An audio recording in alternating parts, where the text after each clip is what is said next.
Hello guys, so welcome to the last leg of derivatives chapter. Okay, so today we are going to discuss an important area of forward rate agreement FRA, and we'll also wind up the chapter by doing some more questions on futures, and then we'll mix up futures with FRA, options with IRA, and we are going to mix up a few derivatives questions. Okay, so today we will wind up derivatives. Hopefully the session will be around 3 hours. Let's see. So hopefully definitely we'll wind up derivatives today, and tomorrow virtually the last chapter or the last big chapter is international finance. We will start international finance in the next class. So today we are going to do an area called predominantly FRA, which is basically a forward rate agreement. Forward rate agreement. Now, you know what's a forward contract? What's a forward contract? We discussed at length in the last class. What's a forward contract? A forward contract is a contract that specifies a price of a transaction that's going to happen on a later date. Okay, any transaction that happens on a later date, after 3 months, after 6 months, or after 9 months, you are specifying the price today itself. That's a forward contract. Now, in a forward rate agreement is a forward contract on interest rates. There is a separate chapter for new syllabus students called interest rate derivatives. Okay. So what happens over here is you are going to take a loan. You are going to borrow after 6 months, or you are going to deposit. You are going to make a deposit after 6 months. Okay, you are either going to borrow or generally borrow. You are going to borrow after 6 months, and you don't know what the interest rate in the market will be. Okay, understand that just like share price, the interest rate also is subject to fluctuations. Okay, the RBI can modify the repo rates. The economic circumstances will change. Not just RBI, the Federal Bank of United States, when they change the interest rate also, that will affect the India, that will affect the Indian banks, that will affect the Indian rates. Okay, that will affect the currency. It's a global economy. We live in a global economy. The interest rate changing in China or India or US, everything will affect one another. We will have to respond. The banks situated in India will have to respond to the changes happening in US also. So there are so many factors. Please read the Economic Times. It's a very fun read to know and get familiarized on how these factors play with each other, how these factors affect each other. The rate of currency, the price of gold, the interest rates, they all play with each other, and the price of shares also, they all play with each other. And everything also affects the interest rates, how these affect each other. That's a very good read. That's beyond our scope, however. How these affect each other is beyond the scope of our discussion. That is up to you. Anyway, so understand that the interest rate is subject to changes, and you are concerned. You're going to borrow after 6 months, and you are worried about a change in interest rate. So you go to the bank and shake hands with the banker and enter into a forward rate agreement. You tell the bank, hey banker, I'm going to borrow 1 crore rupees after 6 months or after 9 months. After 9 months, I'm going to borrow 1 crore rupees. At that date, I don't want you to change the rates. I don't want to take that risk. We will fix the rates today itself. That is called a forward rate agreement. That's called a forward rate agreement. We have learned two things over here. One is the working of a forward rate agreement, and second is the pricing of a forward rate agreement. Okay. So we'll first do working, which is a very small area, fun area. We'll do the working of forward rate agreement, do a problem, and then the major area is pricing. Lot of discussion involved in pricing. Okay. So first let us look at the working of forward rate. Let's look at a 9 into 12 or a 9 by 12, 9 by 12 FRA. What is a 9 by 12 FRA? It is of agreement for a loan you are going to take after 9 months for another 3 months up to the 12th month. 9 by 12 FRA is the forward rate agreement for a loan that you take after 9 months for a period of 3 months. Okay, then what is a 6 by 12 FRA? 6 by 12 FRA is basically a 6-month loan after 6 months. So you are taking a loan from the 6th month to the 12th month. Okay, so it's a 6-month loan after 6 months. What about a 6 by 9 or a 6 into 9 FRA? You are taking a loan from the 6th month to the 9th month. You are taking a loan from the 6th month to the 9th month. It's a 3-month loan taken 6 months from now. Okay. Then the other way around. You are taking a 9-month loan. You will borrow for 9 months. When? After 3 months. 3 months from now. A 9-month loan 3 months from now is a 3 into 12 FRA. From 3rd month to the 9th month. From the 3rd month to the 12th month. Sorry. From the 3rd month to the 12th month, for these 9 months you are taking a loan, that's a 3 into 12 FRA. A 6-month loan 3 months from now, 3 months forward. You are taking a 6-month loan 3 months forward. So, a 6-month, 3 months from now, you will take a 6-month loan, that's a 3 into 9, that's a 3 into 9 FRA. Second, the hang of it. Okay, what about a 3 into 6 FRA? 3 into 6 is a 3-month loan taken after 3 months. From the 3rd month to the 6th month. That's a 3 into 6 FRA. A 3-month loan taken 3 months from now. A 3-month loan taken 6 months from now. That is a 6 into 9 FRA. Okay, a 6-month loan taken 3 months from now. That is a 3 into 9 FRA. Understand the terminology? 3 into 9 basically means from the 3rd month to the 9th month. Okay, so it's a 6-month loan. Got it? So now let us consider a 9 by 12 FRA. What is a 9 by 12 FRA? It's a 3-month loan you take 9 months from now. So you take a 9 by 12 FRA at 8% per annum. You are going to take a 9 by 12 FRA 8 months from now. Okay, so after 9 months, you will take a loan for 3 months. So that's a 9 by 12 FRA. Today, the interest rate is 7.5%. Mind you, today the interest rate is 7.5%. You look at the economy, we are coming out of the pandemic. So inflation is a bit on the rise. So to avoid the inflation, RBI is continuously increasing the interest rates. You foresee that the interest rate will go on increasing. 9 months later, it might increase. So you go to the bank office, sir, we have 9 by 12 FRA for 8%. That sounds good because you think that after 9 months, the interest rate will increase even more. So you accept that. Okay, yes sir, I accept it. I accept a 9 by 12 FRA at 8%. Okay, so you accept a 9 by 12 FRA for 8%. Today the interest rate is 7%. That is just a piece of information that is not going to affect your answer in any way. 9 months later, understand, 9 months later, when you take the loan, this is called the fixing date or the loan date. This is called the loan date, or it's also called the fixing date. Okay, so 9 months from now, you go to the bank, the interest rate is 9%, or let's say easier for computation, it's 10%. The interest rate is 10%.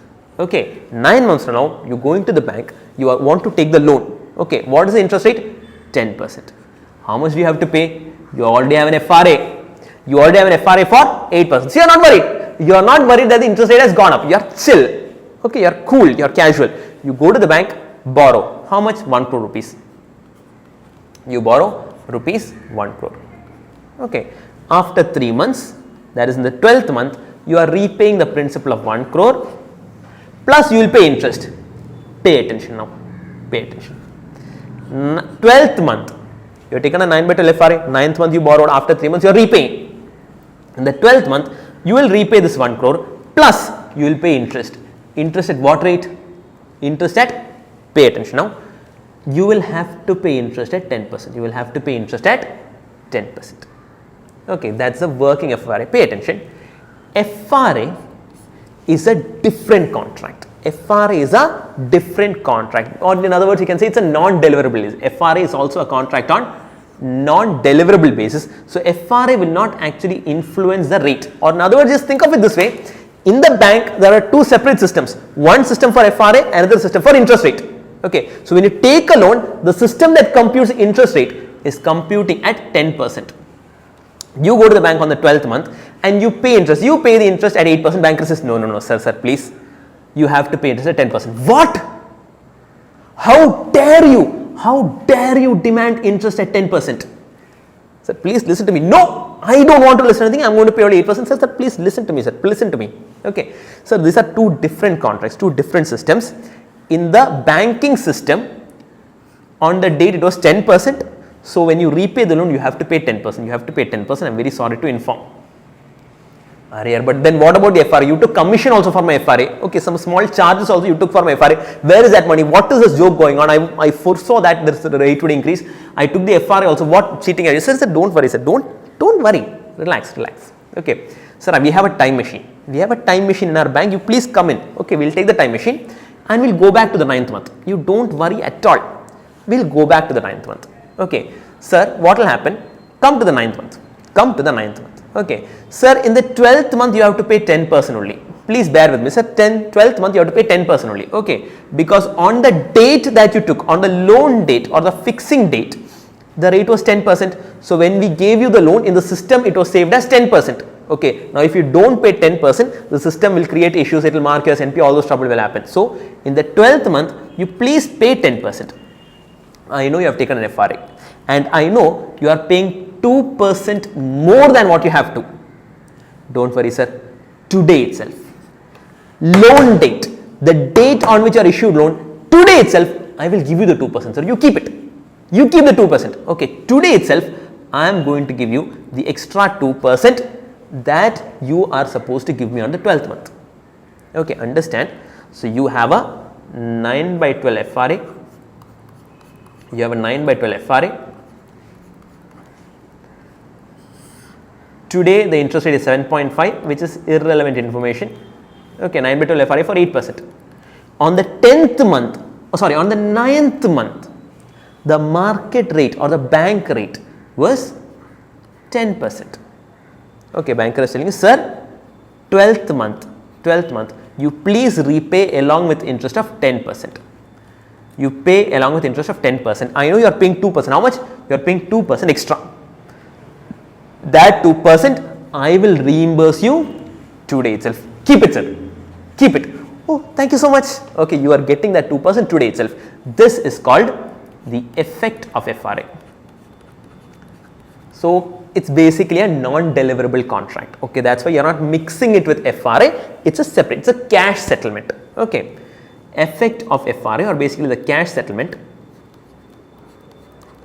On the 9th month, you will get, pay attention, 2%. Understand, 2% is per annum. So, 2% into 3/12 into 1 crore. 2% into 3/12 into 1 crore. But there is one issue over here. See, you are paying 2% more. Okay, you have taken an FRA for 8%. But instead you are paying 10%, you are paying 2% more. When are you paying 2% more? You are paying 2% more on the 12th month. Banker is refunding that 2%. When is he refunding? On the 9th month. What is the issue over here? Isn't there a time value of money issue? You are paying the 2% after 12 month, in the 12th month, but he is giving it back to you 3 months. You are getting it 3 months in advance. You are getting the 2% 3 months in advance. You can invest that somewhere and get a return on it. Or think of the banker's point of view. Banker is paying the 2% 3 months in advance.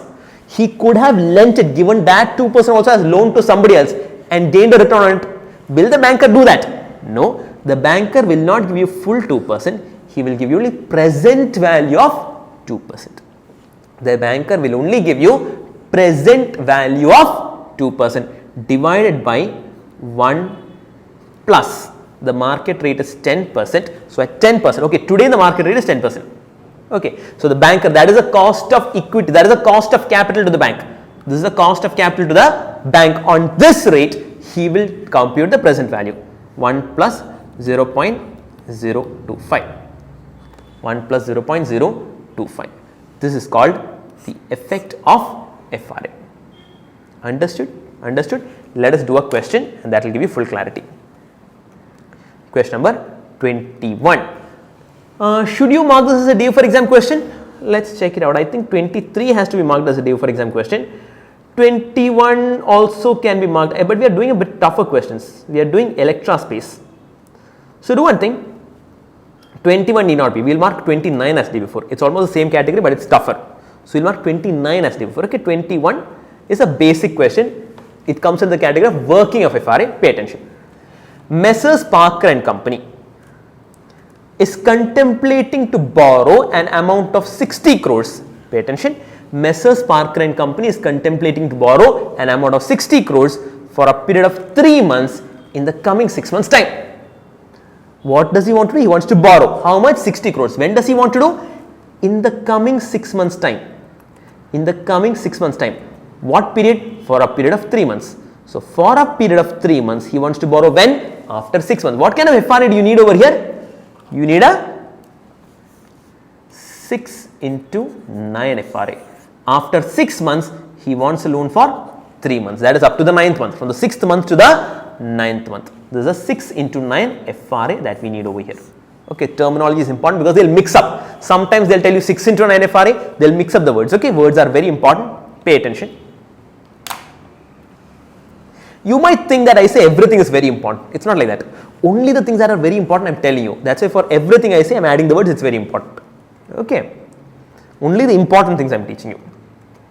I am not teaching all the rubbish and all. Now, the current rate of interest is 9%. But it may go up in 6 months time. Okay. The company wants to hedge. It may go up. The interest rate may increase. That is a risk for you. You want to reduce that risk. The company wants to hedge itself against the likely increase in interest rate. The company wants to hedge itself against the likely increase in interest rate. The company's bankers quote an FRA at 9.3%. FRA is 9.3%. What will be the effect of FRA and the actual rate of interest cost to the company if the actual rate of interest after 6 months happens to be 9.6% and 8.8% per annum? Read the question, come to the word required. What will be the effect of FRA and the actual rate of interest cost to the company if actual rate of interest after 6 months, the interest rate is 9.6% per annum part 1, 8.8% per annum part 2. Part 1 I will help you out. Okay, we will do one part together. Part 2 you have to do it on your own. Don't worry, there will be more questions that you are doing on your own. Okay, this is not the only sub question, you will do more questions on your own. Okay, so pay attention to part 1. Part 1, what are they asking? They are asking two things. 1, what will be the effect of FRA, and 2, what is the actual rate of interest cost? So first, what is the effect of FRA? What will be the effect of FRA? Pay attention. You have taken a 6 into 9 FRA, a 6 into 9 FRA. Okay. Today, what is the FRA? A 6 into 9 FRA is what? 6 into 9 FRA. You have taken FRA at forward rate agreement at 9.3% per annum. You have taken a forward rate agreement at 9.3% per annum. Okay. Today, the current rate of interest is 9%. Okay, today it's 9%. That's actually useless piece of information. Okay, 9%. It may likely to go up after 6 months. Option 1, it is 9.6% per annum. Option 1, it is 9.6% per annum. Okay, so in the 6th month, okay, it may go up in 6 months. In the 6 months, after 6 months, on the loan date, the interest rate is 9.6% per annum. You have taken FRA for 9.3%. How does FRA work now? In the 9th month, you will have to pay, along with repayment of loan, you will have to pay 9.6. But instead, today, the banker will repay you. Today, the banker will repay you how much? 0.3% into 3 by 12. Mind you, 0.3% is per annum. 0.3 into 3 by 12 into 60 crore. 60 crore rupees into 0.3% into 3 by 12. Guys, you have taken FRA for 9.3%. But on the due date, the loan rate is 9.6. So what happens? after 9 months, please, banker is requesting you, begging you, please repay at 9.6%. 0.3 extra you are paying, no, that I will refund today itself. Okay, 0.3 into 3 by 12 into 60 crore. Now, because I am refunding it to you 3 months in advance, I will take the present value divided by present value at what rate? Present value the market rate, that is 9.6. Okay, present value divided by 1.096. Guys, again 9.6 per annum, so 1.096 into 3 by 12. Pay attention, guys. This is wrong. This is wrong. Guys, 1.096 into 3 by 12 is wrong. Very important mistake. Many students make it. This is wrong. It is 1 plus 0.096 into 3 by 12. The 3 by 12 will only come for the rate. Okay, 9.6% per annum. 9.6% per annum means for 3 months how much? 9.6 into 3 by 12. Add that to 1. Okay, so let me write it once again pretty neatly. Effect of FRA. Part 1. Write the heading. Part 1. Interest rate is 9.6 percentage. Effect of FRA. Pay attention. Effect of FRA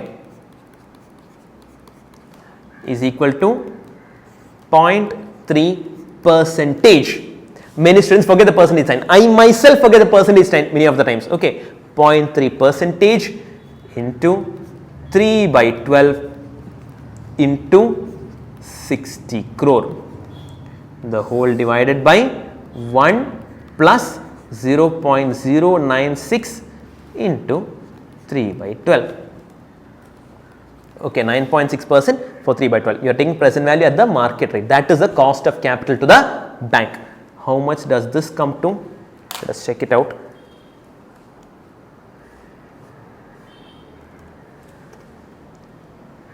So, effect of FRA is 0.3 percentage, 0.3 percentage into 60 into 3 divided by 12. That is equal to 0.045 crore. 0.045 crore, or that is 4,50,000. That is nothing but 4,50,000. 4,50,000 divided by 1 plus 0.096 into 3 by 12.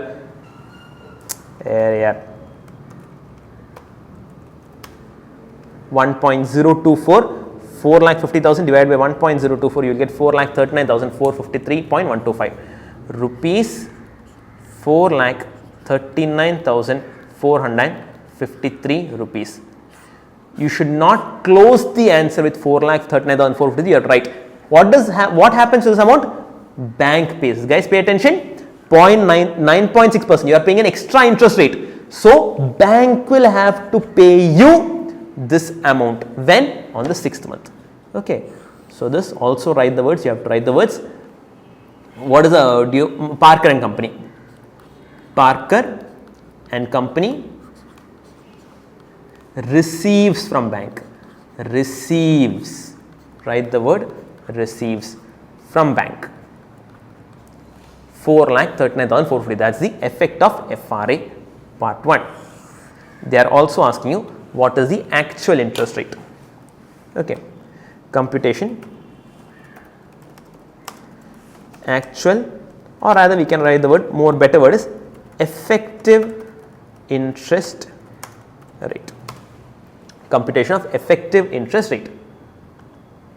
Computation of effective interest rate. Pay attention. Computation of effective interest rate. Okay. What is the interest cost borne by Parker and Company? Okay. Interest paid is 9.6%. Interest paid is 9.6%, that is 9.6%, 9.6 percentage into 60 crore into 3 by 12, you are paying an interest of 1 crore 44 lakhs. You are paying an interest of 1 crore 44 lakhs. Less you are receiving from bank. How much? 4,39,453. When are you receiving this? This you are receiving in the 6th month. This is received in the 6th month. Okay, what will you do with that money in the 6th month? You will invest it somewhere at the market rate, which is 9.6 percentage. You will invest it somewhere at the market rate, which is 9.6 percentage. Okay, so this 4,39,453 after 3 months at 9.6 percentage will grow to 4,50,000. How do I know that? Hey, 4,50,000 was discounted to 4,39,453, no? So 4,39,453 will grow to 4,50,000. Understand?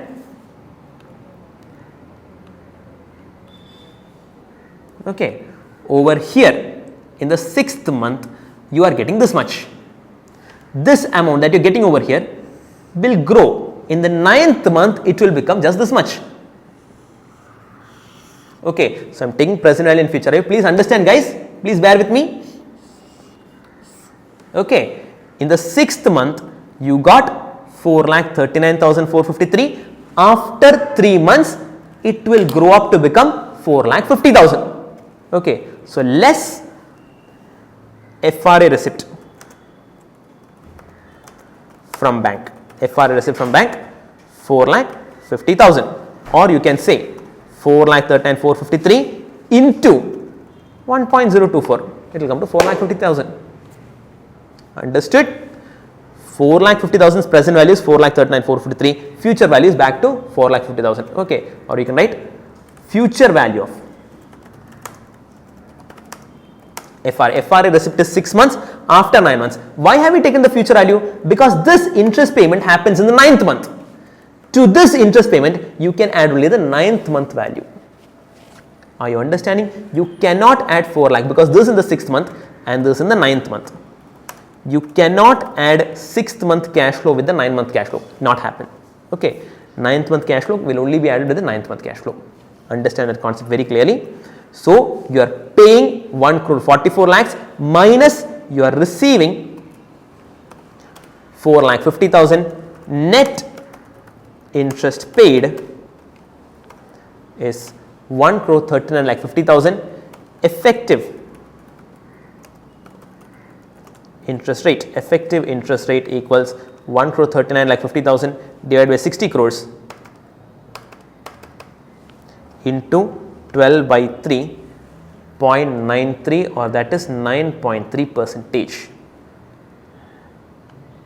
Effectively you are paying 9.30 percentage. Okay, 9.6 is interest,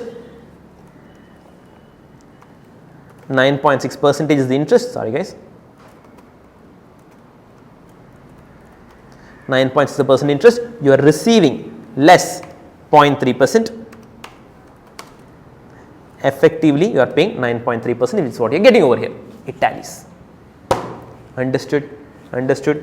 What we do? We did 2 steps. First is effect of FRA 0.3 into 3 by 12 into 60 crore, present value 4,39,453. What is the effective interest rate? You are paying 9.6%, 1 crore 44 lakh, less you are receiving 0.3, that is 4,50,000 future value. Okay, 9th month rate. Okay, net interest is 1 crore 39,50,000, that is 9.3 percentage. This is part 1. Part 2, if the interest rate was, I think, 8.8 percentage, if the interest rate was 8.8 percentage. Can you please do it on your own? Chala, try it on your own. Done, guys. Shall we discuss part 2? Part 2. The rate is 8.8 percentage. The rate is 8.8 percentage. Understand? After 6 months, this is 6 into 9 FRA, you have taken an FRA for 9.3 percentage. After 6 months, the rate is 8.8 percentage. The banker will request you, sir, please on the due date, you pay 8.8. Yeah, I'm happy. Yes, I'll pay only 8.8. Sir, but you took an FRA for 9.3, no? I forgot about that. But we didn't forget. You have to pay additional 0.5 today. When the interest rate increase, bank refund it to you. Guys, this is not an option. Okay? This is not an option. This is an FRA. It's a binding. It's a forward. It's a binding contract. Okay. So if the rate reduces, if the rate falls to 8.8, on the 9th month you have to pay only 8.8 percentage. But the additional 0.5%, you have to pay today. That is the effect of FRA. Okay. Effect of FRA.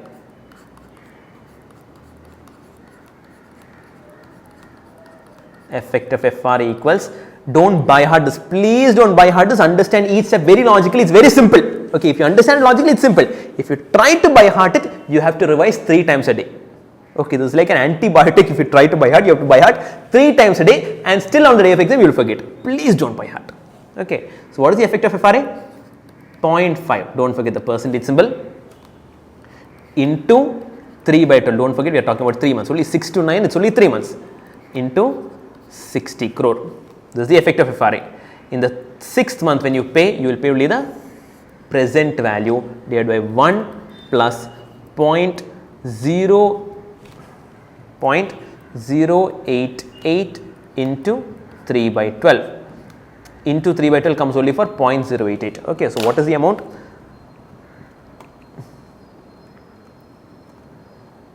Um, 0.5 into 60 crore,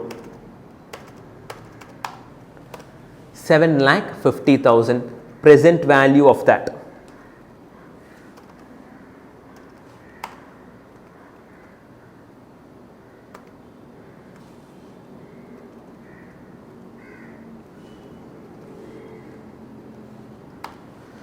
$7,33,855. 7,33,855 is the payment. Okay, effect of FRA. Guys, pay attention. It is rupees. This is 7,50,000 numerator. Take the present value of that, 7,33,855. Rupees 7,33,855. 0.5% into 3 by 12 into 60 crore, you will get 7,50,000. Take present value of that, 7,30,855. Who has to pay whom? Parker should pay to bank. Parker pay to bank. Parker has to pay to bank. Don't congest it in the corner here and there. Okay, I am constrained for space. You have a big A4 sheet. Write it in big letters. Parker pays to bank. Rupees 7,33,855. Done? Not done. Effective interest rate also. Okay, so understand. Interest paid to bank at repayment, at the time of repayment, at the time of loan repayment. Okay, that is 60 crore into 8.8 percentage into 3 by 12. It is 1 crore 32 lakh. Add a future value, rather future value of FRA payment. Okay, FRA you are paying 7,33,855 on the 6th month. Its future value is 7,50,000. 9th month value is 7,50,000. Add that 7,50,000.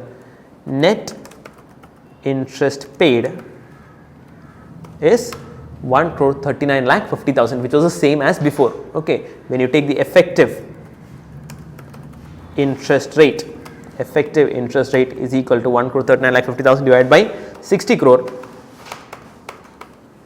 into 12 by 3. Annualize it, you will get again 9.3 percentage. 9.3 percentage. Done. That is question number 21. That was the working of FRA. Okay, you have some more questions that come towards the end. I have told you, there is a miscellaneous portion over there. We will have some more questions of FRA. FRA will be revised. Okay, keep that in mind. Please bear that in mind. When I come to the end, you should not be blank. Okay, when I take regular class, this normally happens. I take FRA in one class.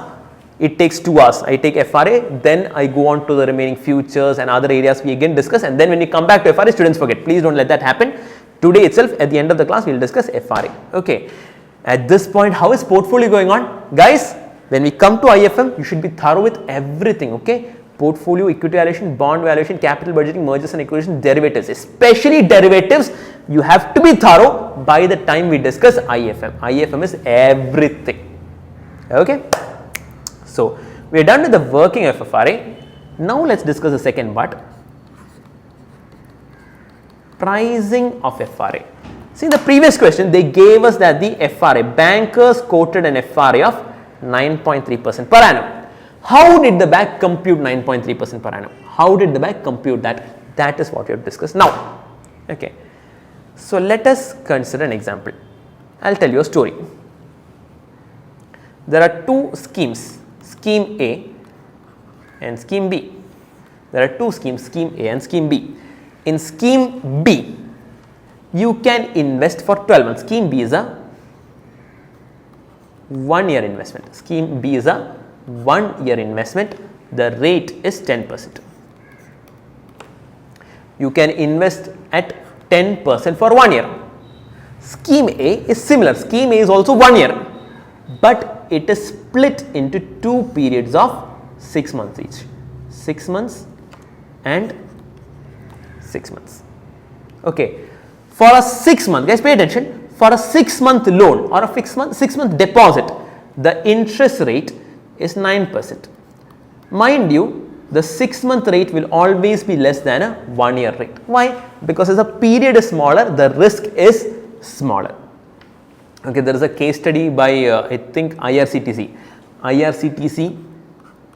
or was it NHAI? I think IRCTC and NHAI both issued bonds. NHAI issued bonds at 7.2%, which is oversubscribed. Oversubscribed meaning 7.2 is a very high rate. It is already very high rate. 1 month later, IRCTC issued bonds of 7.4%. And a lot of experts raise this question. See, NHAI and IRCTC are 2 corporations that are of the same risk category. Both Government of India corporations, they are both of the same risk category. 7.2 itself was oversubscribed. 7.2, it's a very high rate. Then why is IRCTC issuing a higher rate? Okay, so there are several factors. IRCTC issued a clarification saying NHAI bonds were only for 5,000 crore. IRCTC bonds were for 15,000 crore. As the amount increases also, the risk will increase, the rate will increase. Okay, a 1 lakh loan and a 1 crore loan both will have different rates. Okay, so these are all factors that affect the interest rates. The period is a major factor. A 1 year loan will have a greater interest rate than a 6 month loan. As the amount increase also, the rate will change. These are all various factors. Please read the newspaper and stay aware. Okay, 6 months you have a 6/12 FRA. So, that is scheme A. Scheme B, directly for the full year he is offering 10%. Scheme A, for the first 6 months he is offering 9%, and for the next 6 months, that is 6 to 12 months, he is offering an FRA. What is the FRA rate? You don't know. What is the FRA rate? You don't know. Let us call it R2. Let us call it R2. Okay, this is R1 and this is capital R. Okay, capital R is 10%, R1 for the first 6 months is 9%, and for the next 6 months R2. You don't know what that is. My question to you, which scheme, if you are an investor, which scheme will you invest? Will you invest in A or will you invest in B? Which scheme will you invest in? Will you invest for 1 year straight away at 10%, or will you invest for the first 6 months? Again, this is per annum, okay? Will you invest for the first 6 months at 9% per annum, and then for the next 6 months at a mysterious rate? I am not telling you what the rate is, but you have to use your gut instinct and tell me which will offer better returns, A or B. Which do you think will offer better returns? If you tell me that B offers better returns, what will happen? Everybody will start investing in B. Everybody, funds will pour into B. Funds will pour into scheme B. Because of too much demand, scheme B will be forced to reduce its interest rates, or because of lack of demand, scheme A will have to increase its interest rate. Okay, the other way around also. If you tell me that scheme A gives better returns, everybody will start investing in scheme A. Even better, people will start borrowing in scheme B and investing in scheme A. Arbitrage might be possible. Okay, so none of that drama. Understand, scheme A and scheme B should give the same rate of return. Understand? Scheme A. What is scheme A? You invested for 6 months and then you took a 6 into 12 FRA. That is scheme A. Scheme B, you directly invested for 1 year at a full year rate of 10%. Okay, at a 1 year rate of 10%. These two will have to give the same rate of return. Okay, suppose you invested rupees 100. You invested rupees 100 in scheme A for the first 6 months, 9%. So into 1.045. What is 1.045? 9% for the whole year. For half year it is 4.5% into 1 plus R2. R2 is a 6 month rate, by the way. R2 is a 6 month rate. Okay, 4.45 is a 6 month rate. No, similarly R2 is also a 6 month rate. Scheme B, you invested rupees 100 at a full year rate of 10% into 1.1. These two have to be equal. 100 and 100 get cancelled. So you can say 1.045 into 1 plus R2 is equal to 1.1, or you can say 1 plus R2 is equal to 1.1 divided by 1.045. That's equal to, I need calculator for that, 1.1 divided by 1.045, 1.053. Now R2 is equal to 1.053 minus 1, that's equal to 0.053. Please don't write all this drama step by step. LKG students, please don't behave that, okay? That is very irritating for me. Let me be very honest. Okay, 1 plus R2 is 1.053 means, sorry, this is not R3, this is R2. 1 plus R2 is 1.053 means R2 is 0.053, which is 5.3 percentage. Okay, then you do into 100, 0.053 into 100, then you are pushing to decimal, then you will recheck in calculator. Don't do all that. CA final students, dignity. Okay, 1 plus R2 is 1.053 means R2 is 5.3%. Guys, understand? Over here it was for 6 months, this is also for 6 months. 5.3% is for 6 months, or 10.6 percentage per annum. Over here the rate is 6 month rate. Okay, so this has to be 10.6. R2 should be equal to 10.6% per annum, or in other words, pay attention, I will write it down. Suppose the 1 year interest rate is, suppose the 1 year interest rate is 10% and the 6 month interest rate is 9%. Suppose the 1 year interest rate, a loan for 1 year or a deposit for 1 year will provide an interest rate of 10%, and a deposit for 6 months will provide an interest rate of 9%.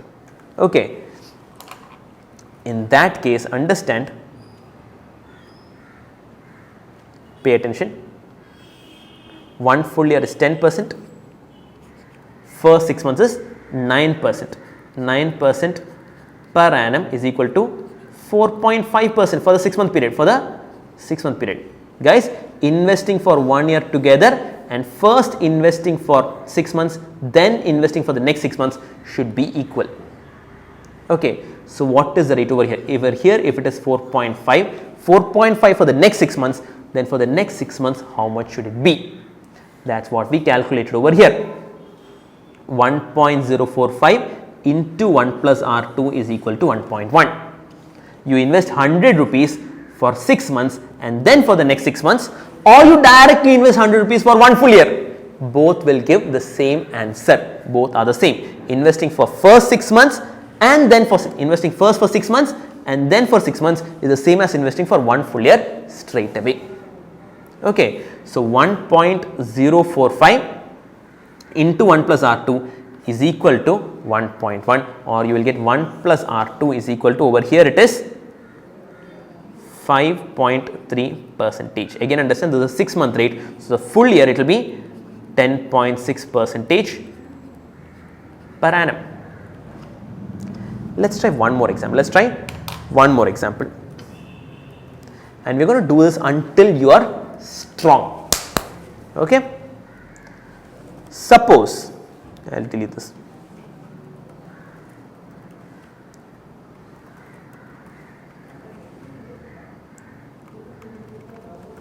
Suppose the 1 year interest rate is 8% and the 6 month interest rate is 7.5%. Find 6 into 12 FRA. Pay attention. For 1 year it is 8%.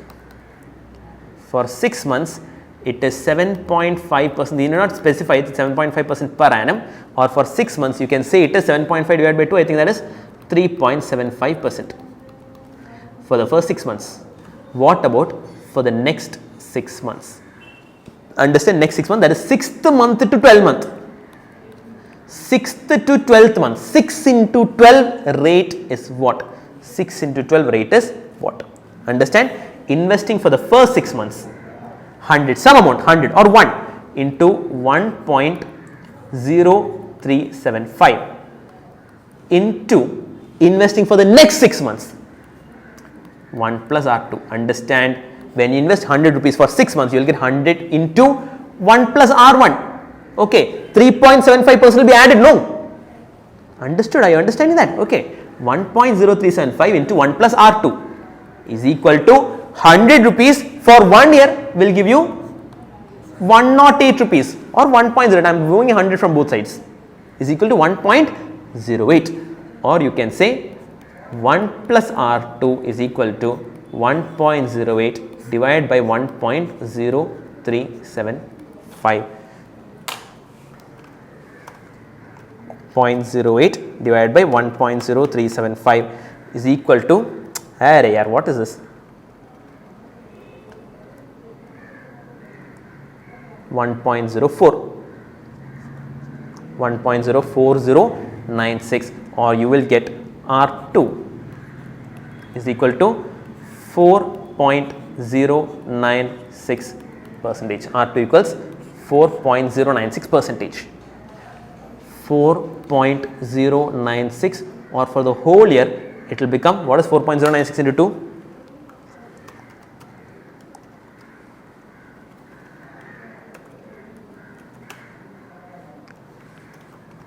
Into 2 is 8.192. 8.192 percentage per annum. That is your 6 interval FRA.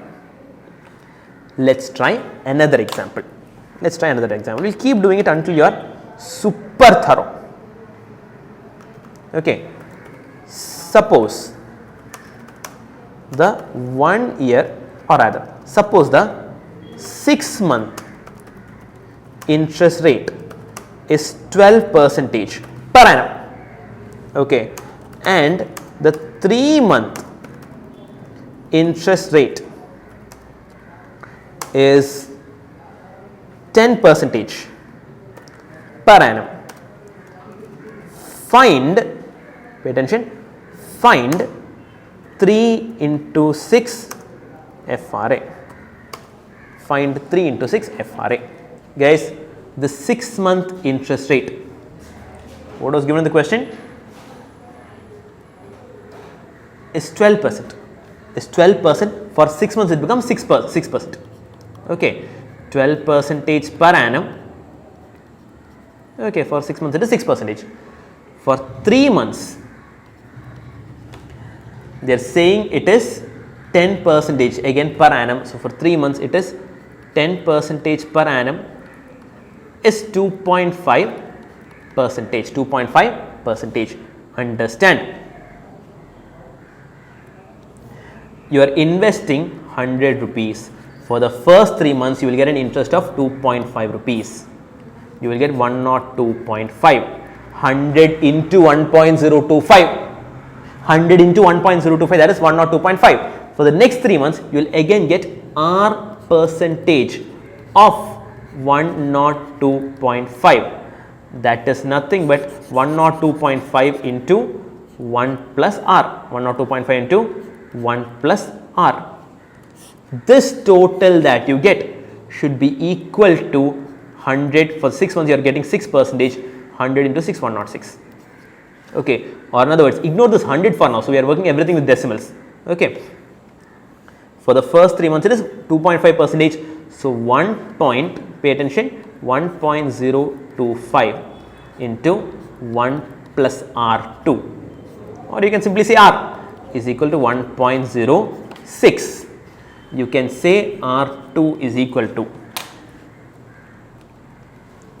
1.06 divided by 1.025 is 1.034, or you can say R2 is equal to 3.4%. Bear in mind R2 over here is 3.4%. The answer that you guess is for 3 months. So, you have to convert it into 12 by 3. 3.4% into 12 by 3 is equal to 13.6%. 13.6%. Are you getting it? Sure. Let us try one more.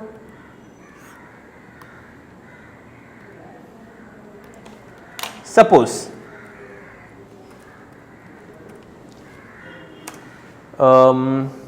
do you want to do a longer one? We will do one more shorter one. Suppose 6 month interest rate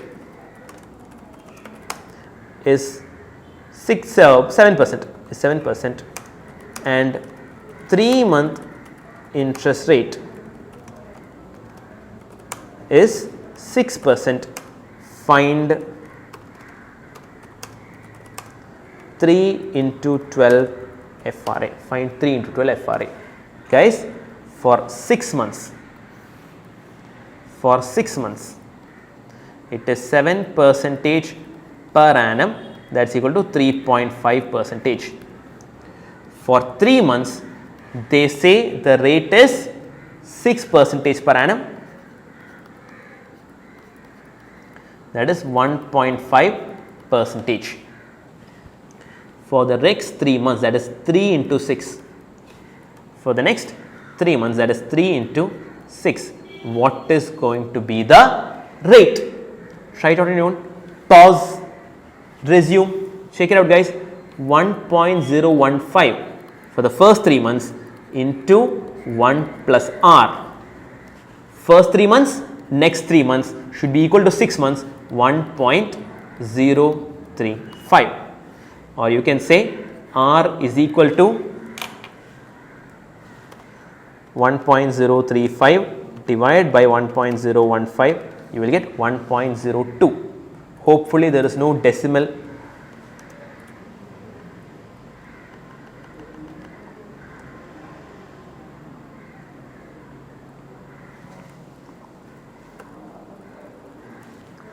There is decimal issue. Okay, you get 1.0197044 something. So that can be 1.97%. R is 1.97%. 1.97%, or for this is for 3 months. This is for 3 months into 4. 1.97 for 12 months, or rather into 4 is 7.88 percentage. That is equal to 7.88 percentage per annum. Let us try the next one. Suppose the 3-month rate is 5%, 6-month rate is 5.5% and 9-month rate is 6%. Find 3 into 6 FRA, 6 into 9 FRA and 3 into 9 FRA.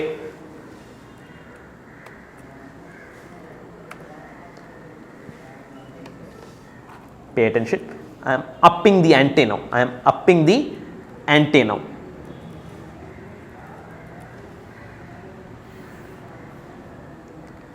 For 3 months, what is the rate?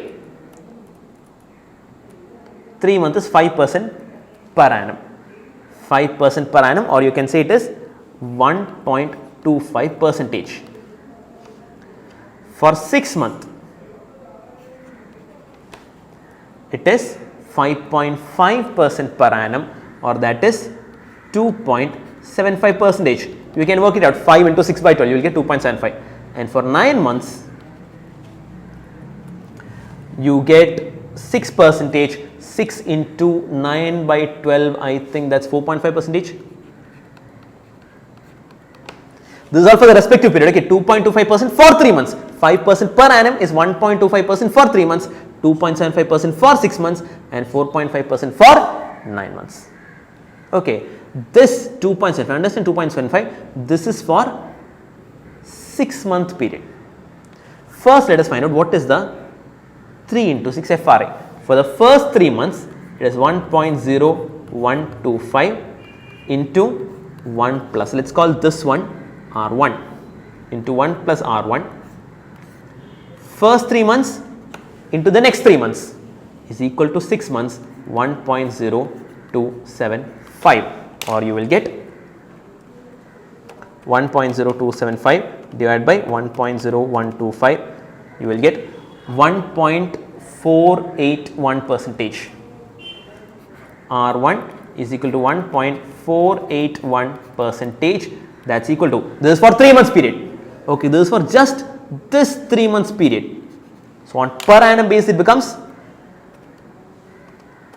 1.481 into 12 by 3, I do not like to do 12 by 3 into 4 is 5.924 percentage, R1 is 5.924 percentage. If the question comes for the exam, do not write R1 equals 5.924, write down the 3 into 6 FRA, or even better, write down the 3-month interest rate after 3 months is 5.924 percentage. The 3-month interest after 3 months, 3 into 6, 3rd month to 6th month is 5.24% per annum.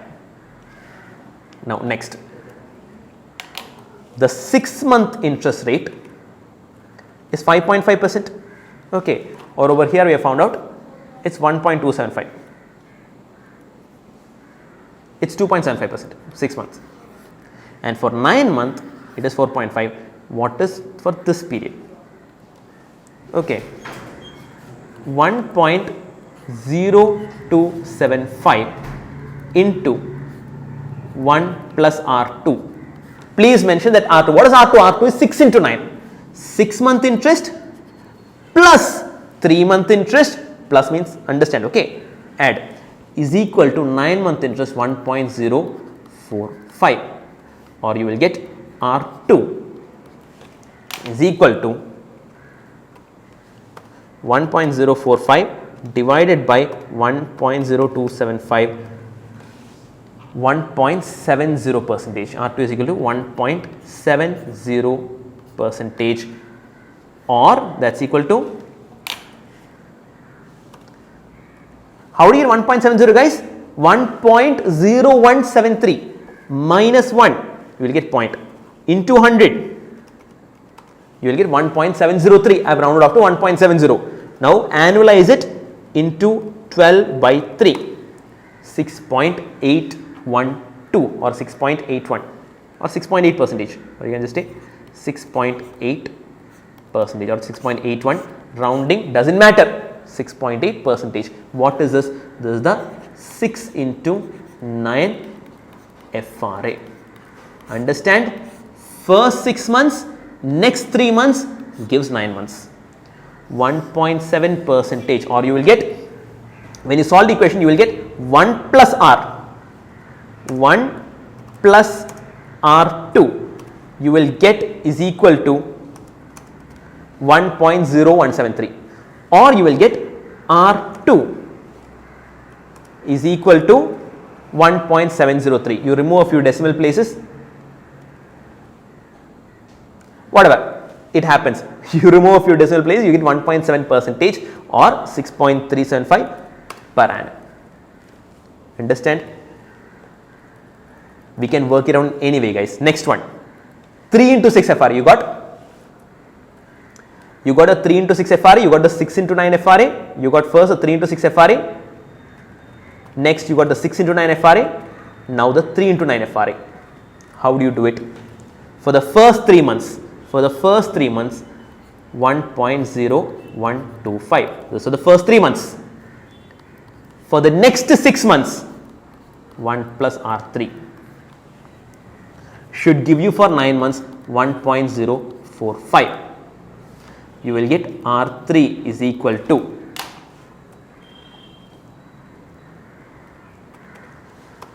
1.045. You guys understand? R3 is equal to, or rather 1 plus R3 is equal to 1.045 divided by 1.0125. That's equal to 1.0320 minus 1 into 100, you will get 3.2 percentage. R3 is equal to, you guys understand? First 3 months, next 6 months gives 9 months. Over here 1 plus R3 is for 6 months. 3.2 is the 6 month rate, or that's equal to 6.4 percentage per annum. This is the 3 into 9. First 3 months, next 6 months. R3 is 3 into 9 FRA. R3 is 3 into 9 FRA. Alternately, for 3 into 9, I will do an alternate solution. First, rather, what is 3 into 6? 3 into 6 FRA, we have found out somewhere over here. 3 into 6 FRA, I think is R1. Is 5.92% per annum or 1.481. This is 3 into 6. Okay, this is R1 was 3 into 6. Okay, let's write that 1.01481. 3 into 6 is 1.01481. Have I got that right? 1.01481 into 3rd to 6 is 1.01481. 6th to 9th, the rate is 6 into 9, I think is 6.8 percentage per annum or 1.7% for those 3 months. Okay, into 1.0170 should give you 3 into 6 and 6 into 9 combined, you will get 3 into 9. Let's check that out. 1.01481 into 1.0170 is equal to, again you are getting the same 3.2 percentage. You are getting the same 3.2 percentage, or rather you will get 1.032. 3 into 9 FRA, you got as 3.2 percentage or 6.4 percentage per annum. Understanding what we did over here? Guys, you know the 3 month interest rate 1.25%. You know 6 months interest rate 2.75. Combine that, we got the 3 into 6 FRA. 3 month interest rate, guys, this is a separate question. 3 month interest rate, 6 month interest rate, you got a 3 into 6. You know the 3 month, you know the 6 month interest rate, you know the 9 month interest rate. Okay, you know the 6 month interest rate, you know the 9 month interest rate, you got the 6 into 9 FRA. For 6 months it is 1.0275. How is it 1.0275? 6 month rate is 5.5 percentage per annum. So for 6 months it comes to 2.75, 1.0275. This is for 6 months. This is for 6 into 9. This is for total 9 months. 6 into 9 FRA 6.8 percentage. Combine 3 into 6 and 6 into 9, you will get 3 into 9. Or take the 3 month rate, take the 9 month rate. What have we done over here?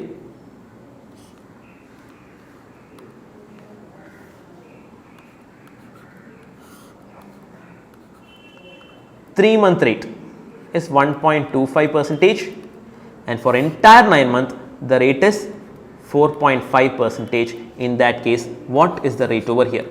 R3, that is 3 into 9. Are you understanding the various permutations and combinations? Pakka? Got it?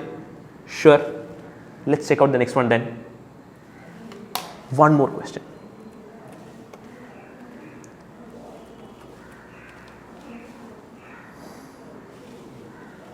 Rather, a few more questions of a different category. Okay. Suppose 1 year interest rate is 12 percentage per annum and 2 year interest rate is 14% per annum. Find the FRA for 1 year loan after 1 year. Guys, for 1 year,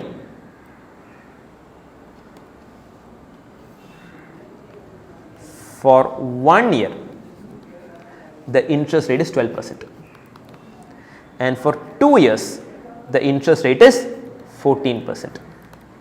You are required to find out what is the rate for a 1 year loan after 1 year. After 1 year, what is the rate for a 1 year loan? Let's call this R1.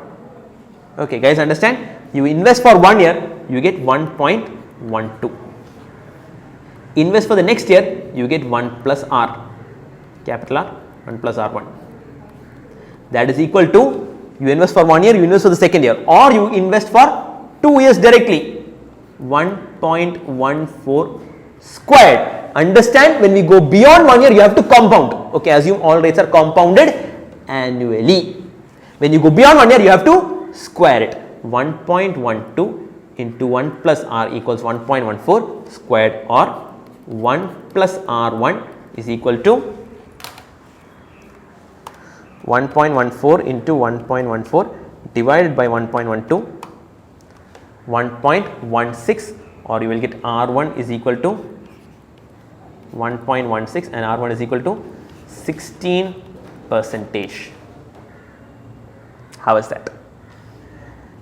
Let's check out another example. Suppose, so when you go below 1 year, you have to take the proportions. When you are below 1 year, you have to take the proportions. That is 5%. Wait a second, guys. 5% becomes 1.25, or rather over here. 5% for 3 months becomes 1.0125, 1.25%. For 6 months, 5.5 for 6 months becomes 2.75. 6% for 9 months becomes 9.5%, so on and so forth. If you are going beyond 1 year, you don't have to take the proportions, but you have to take the squares and the cubes. Next question.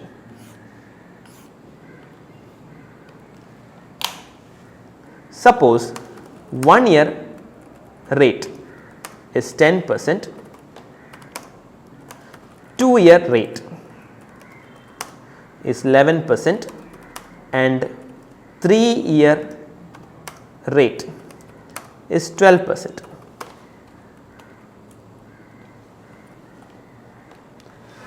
One year rate, loan for 1 year, is 10% per annum. Loan for 2 years,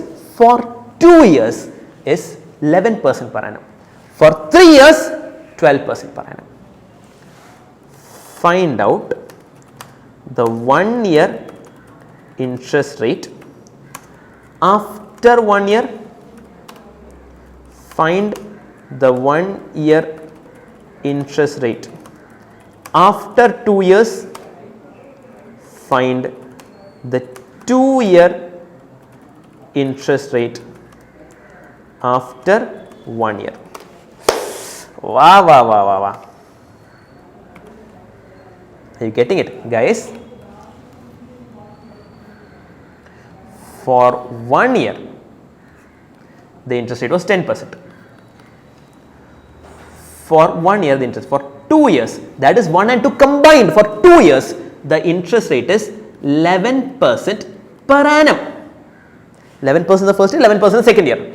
Now find out what is the interest rate for second year alone. Okay, that is the 1 year rate after 1 year. Now the 3 year rate is 12%. If you are depositing for 3 years, it is 12% per annum. Okay, first year it was 10%, second year it was rate called R1. Third year, that is 1 year interest rate after 2 years. The 1 year interest rate after 2 years also called the third year. Let us call it R2. Also, the 2 year interest rate after 1 year. The 2 year interest rate after 1 year, let us call that R3. You can try it out on your own or you can wait for the answer. Chalo, let us see. 1 year is 10%, 2 years 11%, 3 years 12%. Let us find out first R1. Guys, you are investing for 1 year.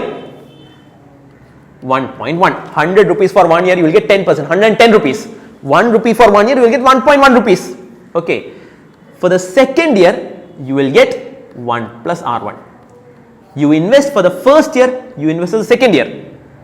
That is equal to investing for 2 years, 1.11 squared. You invest for the first year, first. You invest for second year, first year and second year is equivalent to investing for 2 years. First year invest, second year you again invest, or you invest for 2 years together, both are the same. In that case, you will get 1 plus R1 is equal to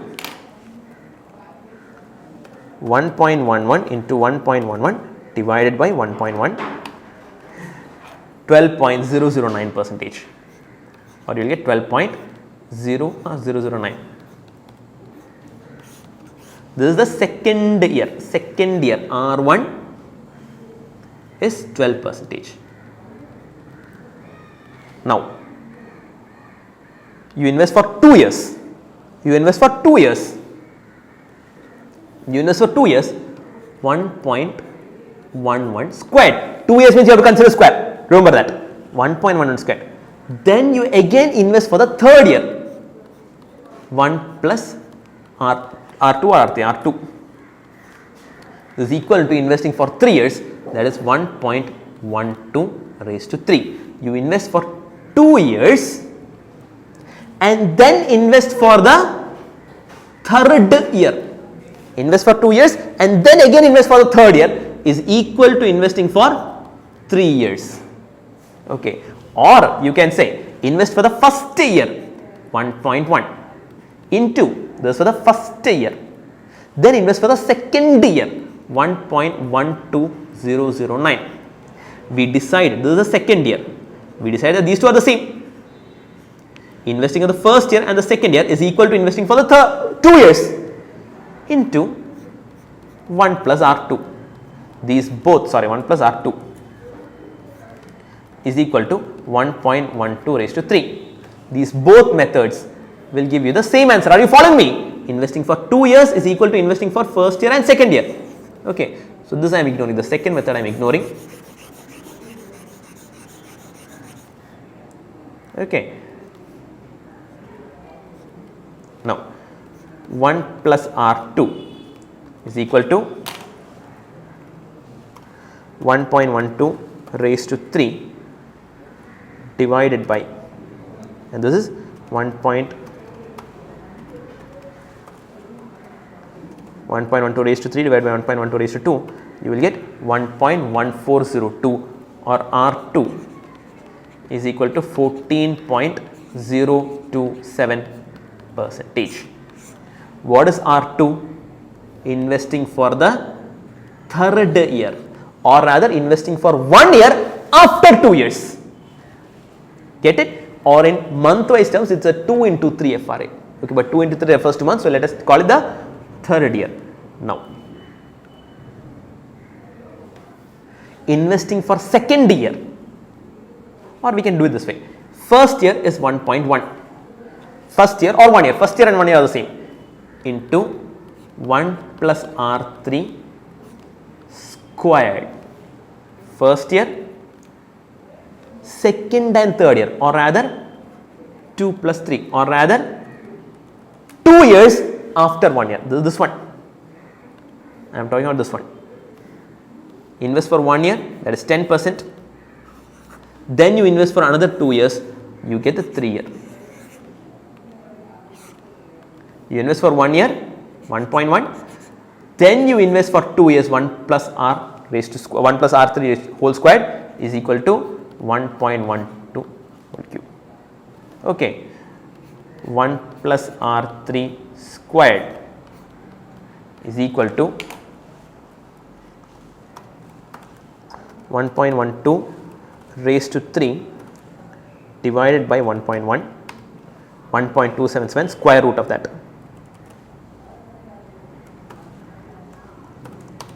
1.13, or you will get R3. Let us do it step by step. Why hurry? 1 plus R3 squared equals 1.2772. 1.2772, or you will get 1 plus R3 is equal to 1.13, or you will get R3 is equal to 13% per annum. 2-year interest rate after 1 year is 13% per annum. I hope that has provided you sufficient clarity. Are you happy now? Let us take out the questions. Do you want a 5-minute break? Take a 5-minute break and then we will do question number 22. Alright, so let us move on to question number 22, which is based on FRA. Shall I get cracking? Alright. The following market data is available. Spot. What do you mean by spot? Current market rate. Okay, spot USD by Japanese yen is 116. Japanese yen per US dollar is 116. The deposit rates. The 3-month deposit rate for USD is 4.5 and 6-month deposit rate, all are per annum. All are per annum. The 3-month deposit rate is 4.5 and the 6-month deposit rate is 5%. Japanese yen both is 0.25, 0.25. The forward rate agreement for yen is nil. No forward rate agreement is there. What should be the 3-month FRA at 3 months forward for USD? Okay, Japanese yen is merely a extra over here, supporting cast. Okay, has no role in the main movie. Okay, what should be the 3-month FRA 3 months forward? What are they asking? The 3-month FRA after 3 months. They are basically asking for the 3 into 6 FRA. The 3-month FRA 3 month forward, guys. After 3 month, a 3-month rate. So 3 plus 3, 6 months. So 3 into 6 FRA is what they are asking for. The 3-month interest rate is 4.5% and the 6-month interest rate is 5%, all per annum. What is the 3 into 6 FRA? Got it? Now, the 3-month rate is 4.5% per annum. 4.5% per annum means I think for 6 months it is 2.25, 1.125. For first 3 months, you have a rate of 1.25%, 1.125% or 1.01125. 1 plus R1 into 1 plus R2 compound for the first 3 months, pay interest, receive interest for the first 3 months, then for the next 3 months, the third month to the 6th month, that's equal to receive interest for the first 6 months, 1.025. Understand? 4.5% per annum means 1.125% for 3 months. If you invest 100 rupees, you will get 100 plus 1.125, or you will get 101.25. That is what I have taken here. If you invest 1 rupee, you will get 1.0125 rupees after 3 months. If you invest 1 rupee, after 3 months you will get 1.0125. Then for the next 3 months, again you will get 1 plus R2 equal to, for 6 months, you invest 1 rupee for 6 months, you will get 1.025. 5% for 6 months is 2.5%. Okay. Accordingly, you will get 1 plus R2, or you can directly say R2 is equal to, let's check that out, 1.025 divided by 1.01125 is 1.014. Let me just check that out. 4.5 into 3 by 12. I was right, it's 1.125. Okay, any decimals to be added?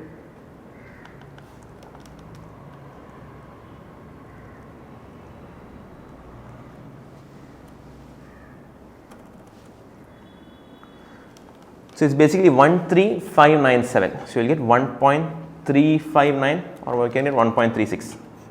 1.36 percentage, that is equal to, what is 1.36 into 4? Guys, 1.36 is for 3 months. For 3 months, the rate is 1.36, or you can see on a per annum basis, it is 1.36 into 4, you will get 5.44 percentage.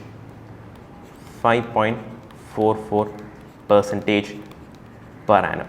The R2 that you get, this R2 over here is for 3 months. Your final answer has to be per annum. Your final answer has to be per annum. Is that clear? That is part 1. Okay. What should be the 3-month FRA? 3 months forward. Next. The 6 and 12-month LIBORs, interest rates, are 5% and 6.5% respectively. Another point to note, LIBOR is just an interest rate. Okay.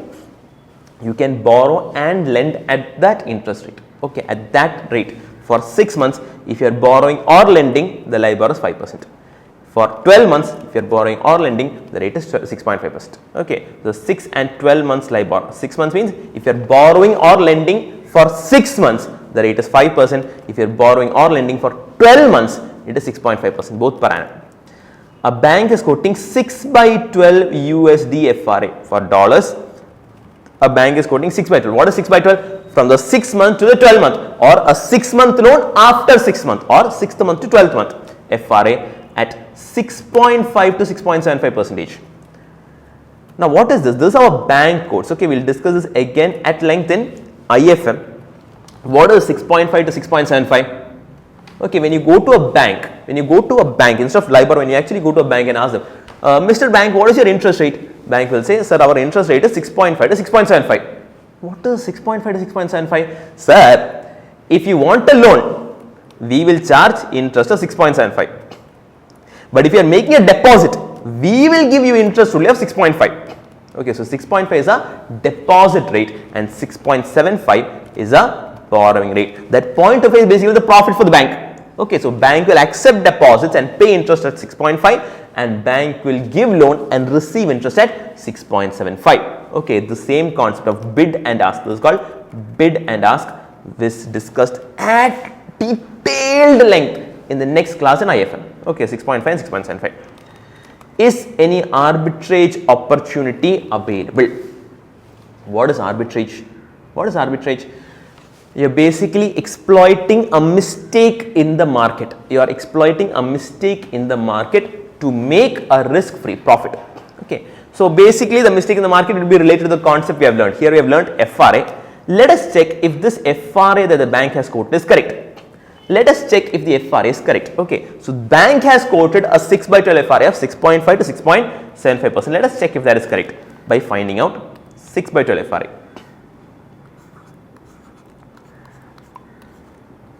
6 into 12 FRA. Let's find that out. 6 by 12 FRA. So, the first 6 month rate is 5%, 1.025, 5% per annum for 6 months, that is 2.5% into first 6 months 2.5%, next 6 months 1 plus R2 is equal to, for one full year the rate is 6.5%, 1.065. Okay, you will get R2 is equal to, I think, 3.9 percentage. I know this answer very well. It is 3.9 percentage, that is 7.8% per annum. Let us just check that out very quickly if the answer is correct. 1.065 divided by 1.025, you will get 3.9 percentage, 3.9024, 3.9 we can round it off, or 7.8 percentage per annum. Pay attention, pay attention. I will draw straight line, just pay attention. Yeah, okay, close enough. The 1 year interest rate is 6.5 percentage. Okay. The 6 month interest rate, is 5 percentage, and the next 6 month, that is the 6th month and this 12th month, the 6/12 interest rate, the next 6 months interest rate should have been 7.8, should have been 7.8 percentage. Now this balance sheet is tallied, these two sides are equal. In this case these two sides are equal. But what happened? Bank made a computation mistake. Okay, whoever was sitting in the bank, the credit department of the bank, had not attended my classes. He doesn't know FR and all. So he did not put 7.8. He quoted 6.5 to 6.75. It should have been 7.5. They made a mistake. They have quoted 6.5 to 6.75. Now see, this side has become weaker. The left side, in your screen, it will be the left side. The left side has become weaker. The right side has become stronger. Okay. See, earlier when it was 6.8, these two were equal. But now this side on the whole has become weak. This side has become strong. This side has become strong. Tell me, how is arbitrage possible? Very simple. This side is weak, no? So in this side you will borrow, and here you will invest. Why? Because your FRA was supposed to be 7.8%, actually it's only 6.5 to 6.75, which has made this whole side weaker. You have compromised the strength of the left hand side. This FRA has compromised the strength of the left hand side. Okay, when you invest for 1 year, guys understand, when you invest for 1 year you are getting 6.5%. But instead of investing directly for 1 year, if you invest for first 6 months and then 6 months, your rate is lower. Arbitrage is possible. How is arbitrage possible? Pay attention. 6 month rate is 5%. 6 into 12 month, 6 into 12 FRA is 6.5 to 6.75. 6.5 to 6.75%, but instead the 1 year rate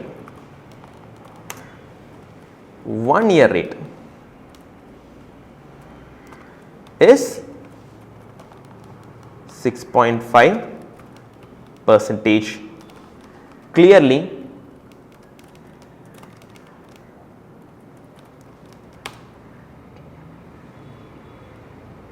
Clearly this side has become stronger, this side is weaker. So in the weaker side you will borrow, and here you will invest. What is your arbitrage? Write down the subheading: arbitrage strategy. Your arbitrage strategy is: step 1,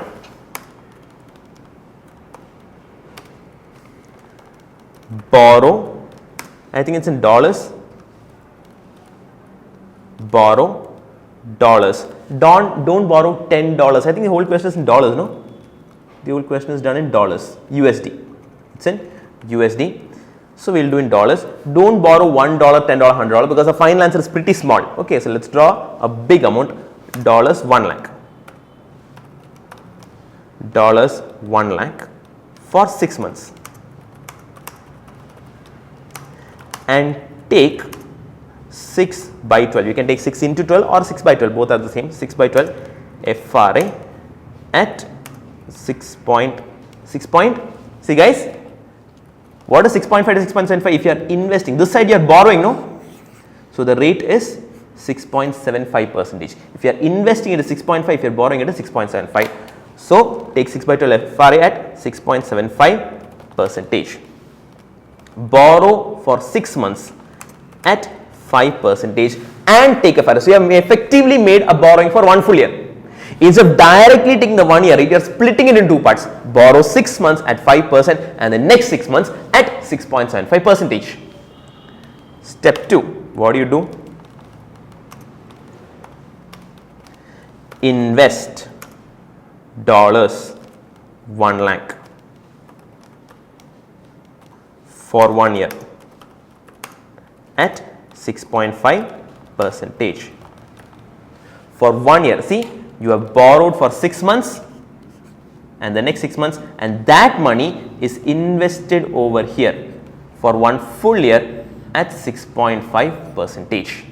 So from the same bank, you are telling, you will go to one counter and say, hey, give me 6 month loan. Sir, 6 months, I might need it for 6 more months. So give me a FRA for 6 to 12 also. You will tell a banker, give me a 6 month loan, $1 lakh for 6 months you give me, and I might need to extend it. So you give me an FRA also for the next 6 months. Okay sir, done, shake hand. Then you will go to the next counter. This is the money, please invest it for 1 full year. You are cheating the bank, you are tricking the bank through arbitrage. Okay. Now after 1 year,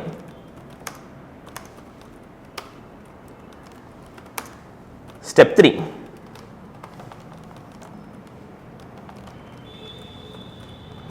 realize investment along with interest. Realize investment along with interest. How much will you realize? You will realize after 1 year, you have invested at 6.5%. After 1 year, you will realize 1 lakh into 1.065. You will realize 1,06,500. You will realize 1,06,500. Step 4, repay borrowing. What is the interest rate? $1 lakh into, for first 6 months you will have to pay interest of 2.5%. So 1 lakh into 1.025. 1,02,500. Okay, 1 lakh plus 2.5%, 1,02,500. That is 1 lakh into 1.025. That amount will you repay straight away? No. You will take another loan for 1,02,500 and that you will have to repay at the end of 1 year. Okay, so 1,02,500 into 1.0. I have to just check that for a second. What is 6.75 divided by 2? Into 6 by 12. Into 6 by 12 is 3.375. So into 1.03375, you will have to repay 1,05,959. Finally, you will realize arbitrage profit. You are realizing 1,06,500, but you have to repay only 1,05,959. You will realize an arbitrage profit of $540. Upon an investment of 1 lakh, you are realizing a return of $540. Again, don't think of it in the terms of return. Okay, you are borrowing 1 lakh and investing 1 lakh. So effectively, your investment is 0. How? You have minus 1 lakh borrowing plus 1 lakh. So net your investment is 0. You are getting a free return of $540 by exploiting a mistake in the market. How do we start? Pay attention, guys. The normal correct scenario should have been, I'll draw the diagram once more without cluttering it. The correct scenario should have been 1 year 6.5%, 6 months 5%, and next 6 months 7.8%. This should have been the correct scenario. Over here, this should have been equal, but sadly this is not the rate. Instead, you have 6.5 to 6.75. This side became weak, this side became strong. So in the weaker side, you will borrow. Here you will invest. Please, along with the answer, draw the diagram, also visualize what is going on. Also, if you have written the answer, also write these points. It's important to have full conceptual clarity. Suppose instead of 6.5 and 6.75, suppose instead of 6.5 and 6.75, the rates were 8.5 and 8.75. Understand? At 7.8, these two are equal. But when it is 8.5, 8.75, this side is strong and this side is weak. What you do? You will borrow for 1 year. You will borrow for 1 year. Okay, you will go to the bank and ask, hey, give me 1 year loan at 6.5%. Next counter, you will go take investment for 6 months at 5%, and after 6 months, you will renew. Not after 6 months. Today itself, you will tell them in advance, guys, after 6 months, I will come and renew at 8.5%. After 6 months, you will come and renew it at 8.5%. This side is strong, you will get better returns. Scenario 2, please note down scenario 2 also. Scenario 3,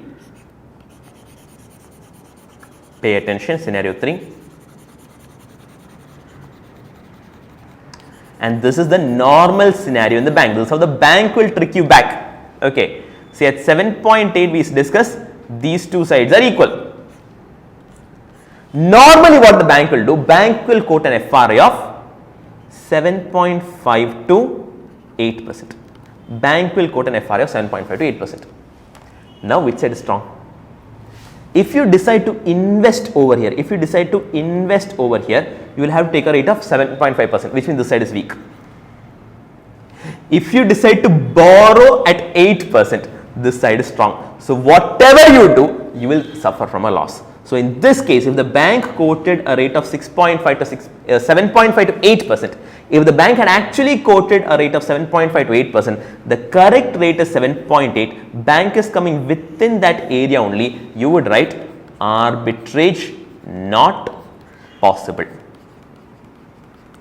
If the bank had quoted, you should mention that also, if the bank had, not in the answer, but in your note, mention next to the question or next to the answer, if the bank had quoted instead of 6.5 to 6.75, had the bank quoted 7.75 to 8 or 7.5 to 8, something that covers this 7.8. Okay, 7.8 is the correct one. If the bank had quoted like this, a rate like this, then arbitrage would not be possible. But if it is less than that range or greater than that range, you can get an arbitrage profit. You are realizing an arbitrage profit of $540. Got it?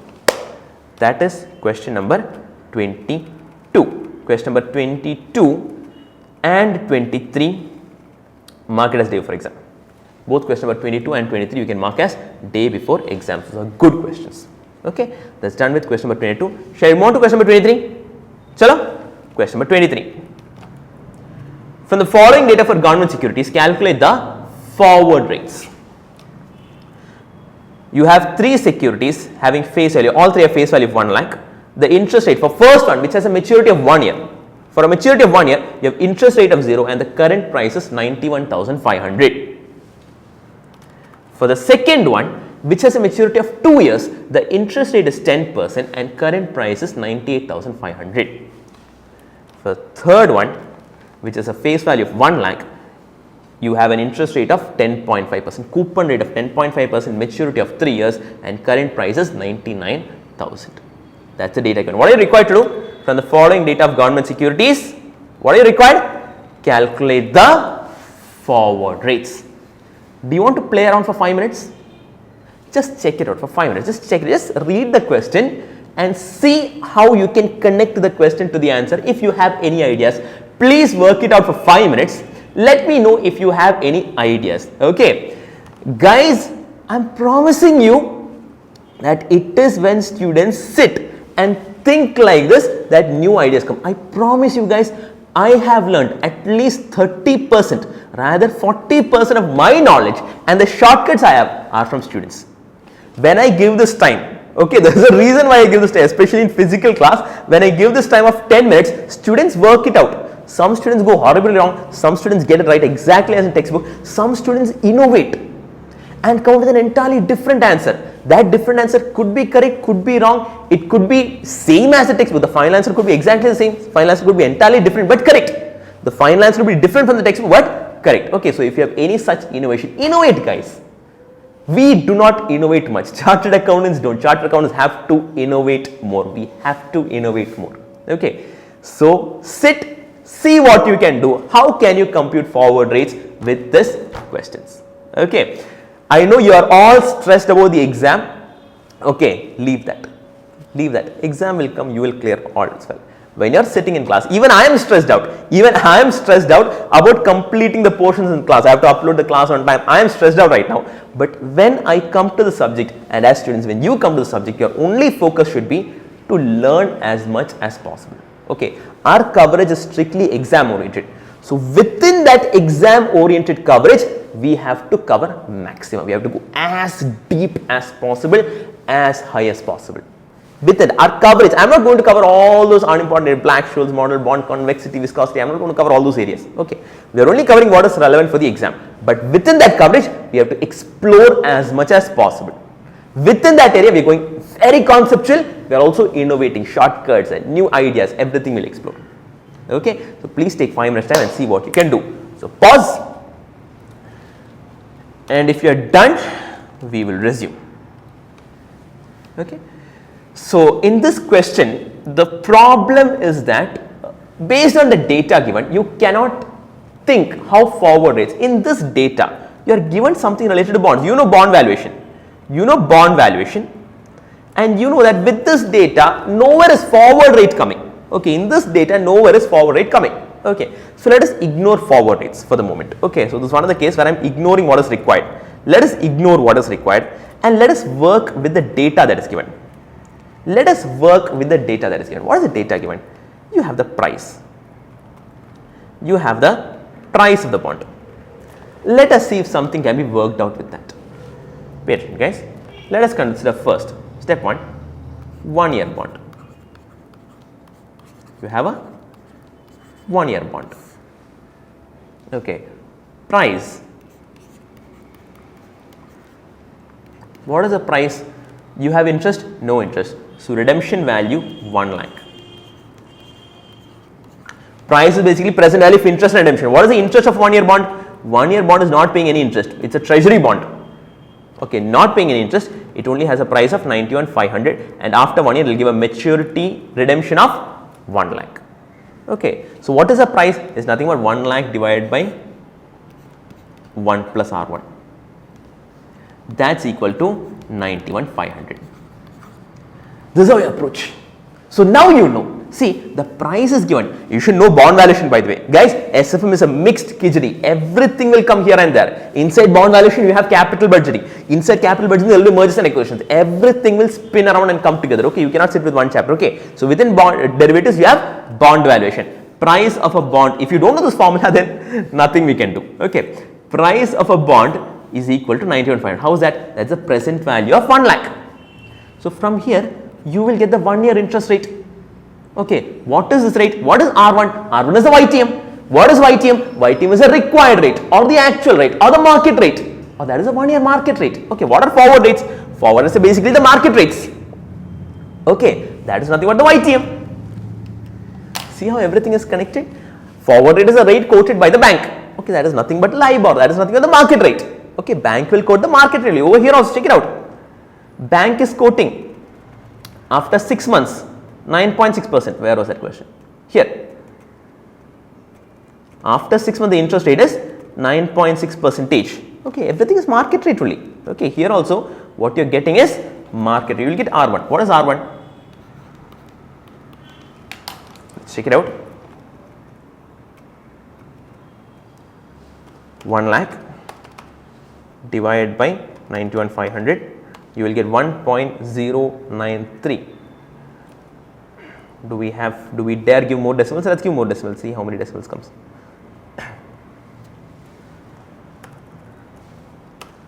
.929. Okay, you will get 9.29%. R1 is 9.29%. percentage. You get 9.29 percentage. Okay. So, the rate for 1 year, you have not come to forward rates it. The rate, the market rate, the interest rate for 1 year is 9.29 percentage. 1 lakh divided by 90 or 500 is 1.0928 minus 1. I do not like doing this minus 1, it is very childish, is 9.28. You will get, sorry guys, 9.28 into 100. When you convert it to percentage, that is 9.28 percentage. Okay, add more decimals, you will get 9.29 percentage. Got it? R1 is 9.29.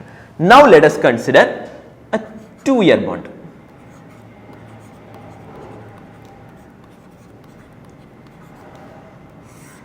Now, let us consider a 2-year bond.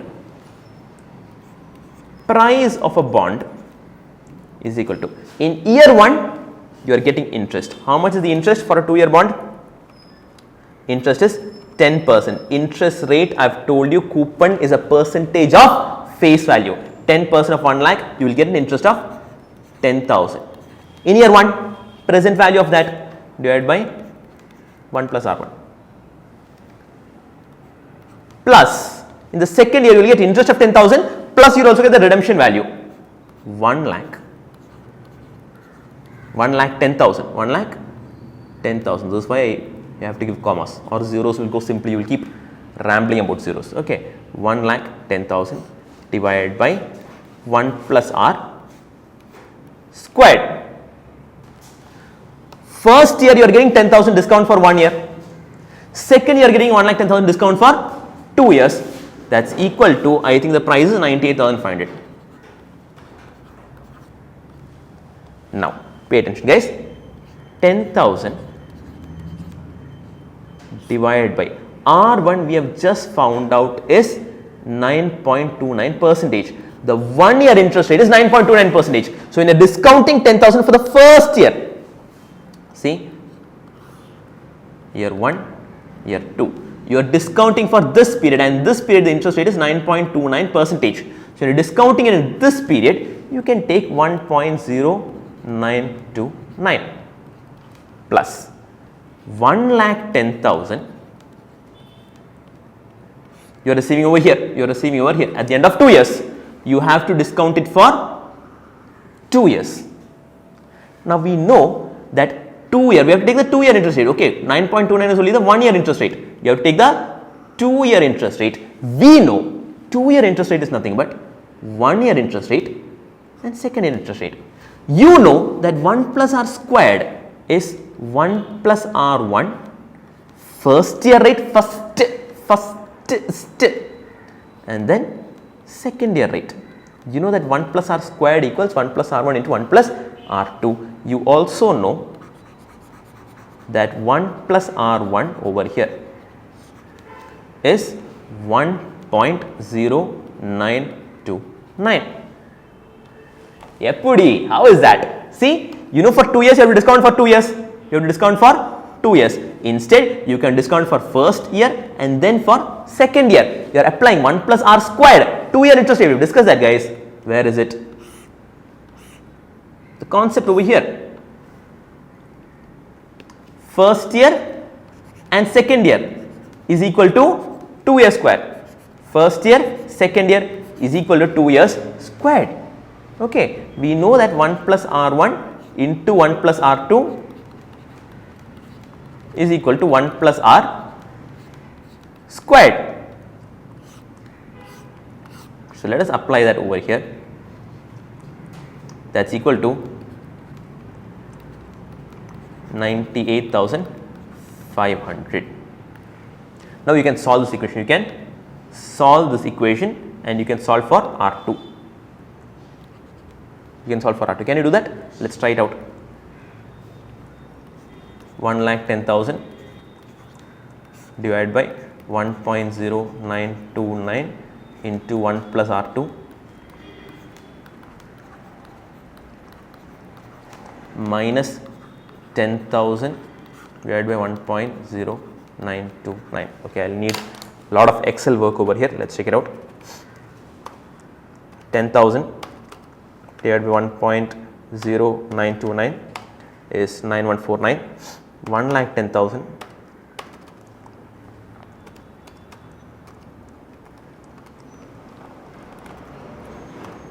you can do it on your own, okay? Don't have to look at the Excel now. You can start writing. Okay, you know the equations, scribble it down. And you also know I need 198,500. 98,500 minus 89,350. You will get 1,06,649. 1,10,000 by 1.0929 is 1,06,000. 1,06,649. Divided by 1 plus R2 is equal to 98,500 minus 10,000 by 1.0929 is 89,350.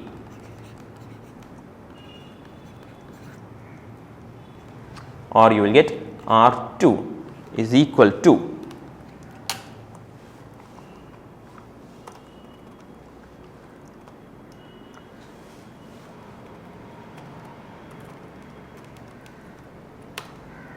12.646 percentage, 12.65 percentage. You will get R2 is equal to 12.65 percentage.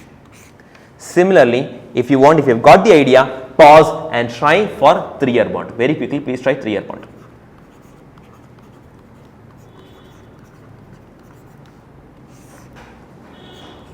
Price equals 3-year bond has an interest rate of 10.5 percentage. So, you will get 10,500 divided by 1 plus R1. First year interest is 1.929 plus second year 10,500 divided by 1.0929 into 1.1265.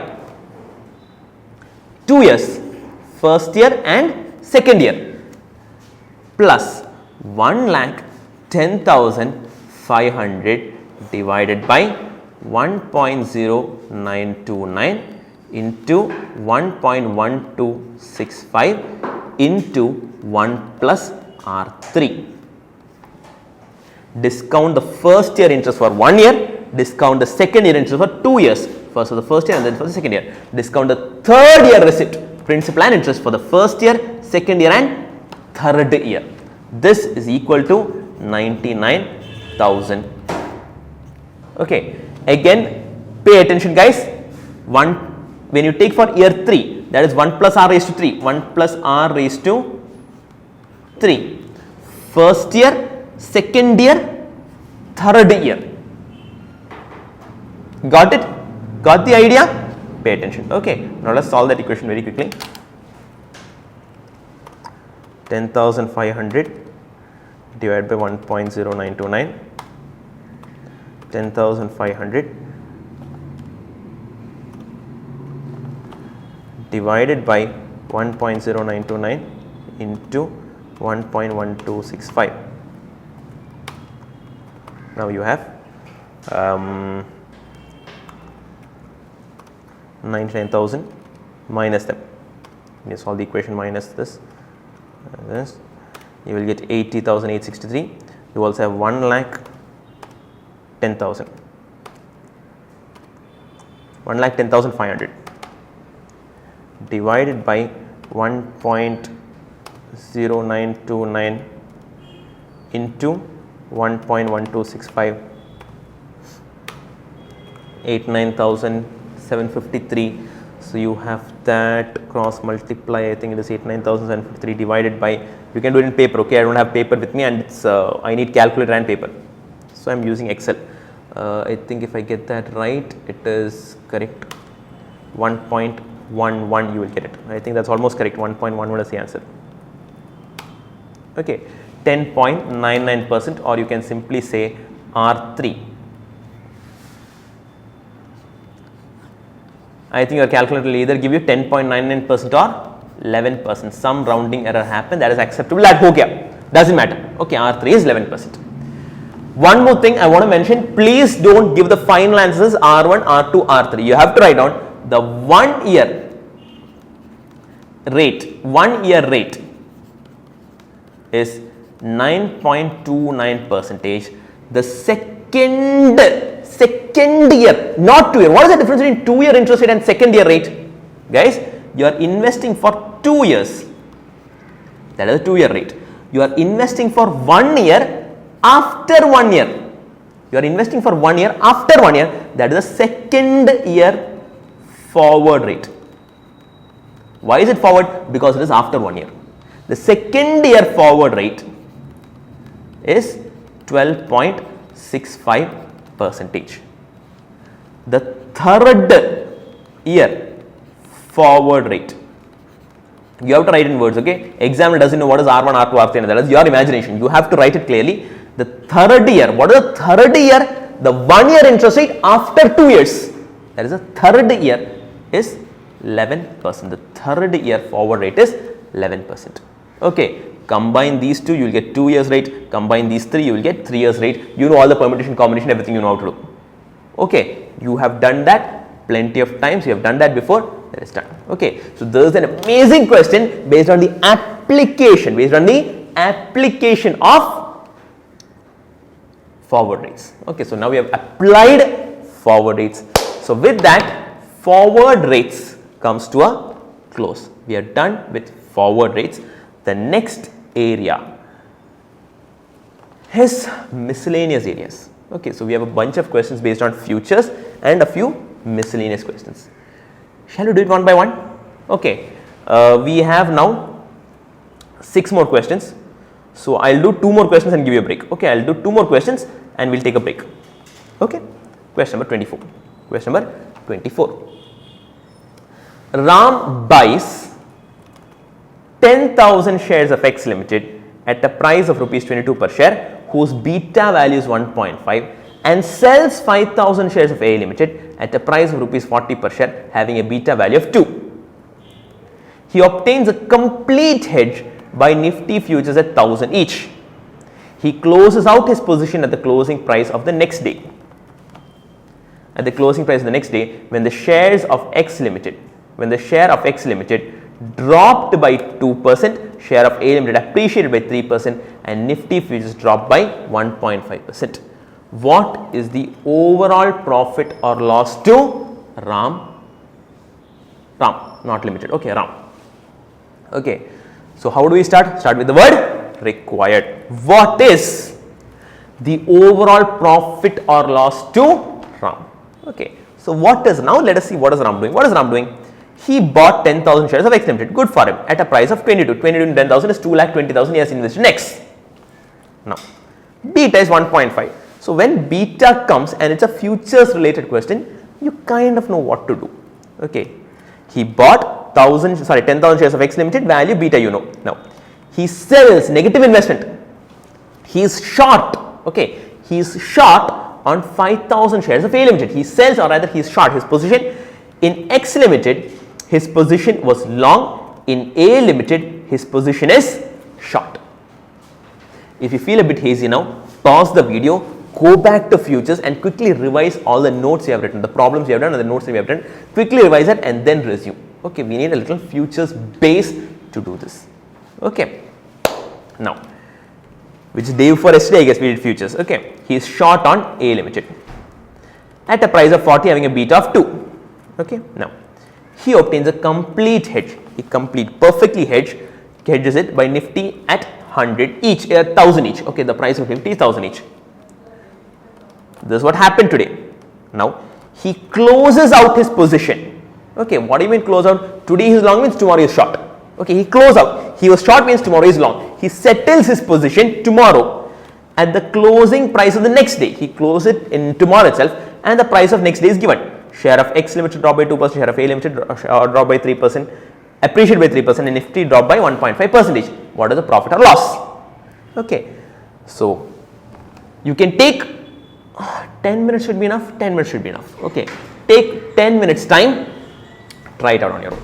Take 10 minutes time and try it out on your own. Guys, we are at the fag end of SFM now. So now you have the hang of it. Now you have the fighting spirit in you. I don't have to convince you. Try, please, come on, you can do it. I don't have that. All that motivation dialogue is not required. You can do it and you will do it. Okay, you will give your best fight. Understand? Even my teachers have told me, every SFM faculty will tell you this.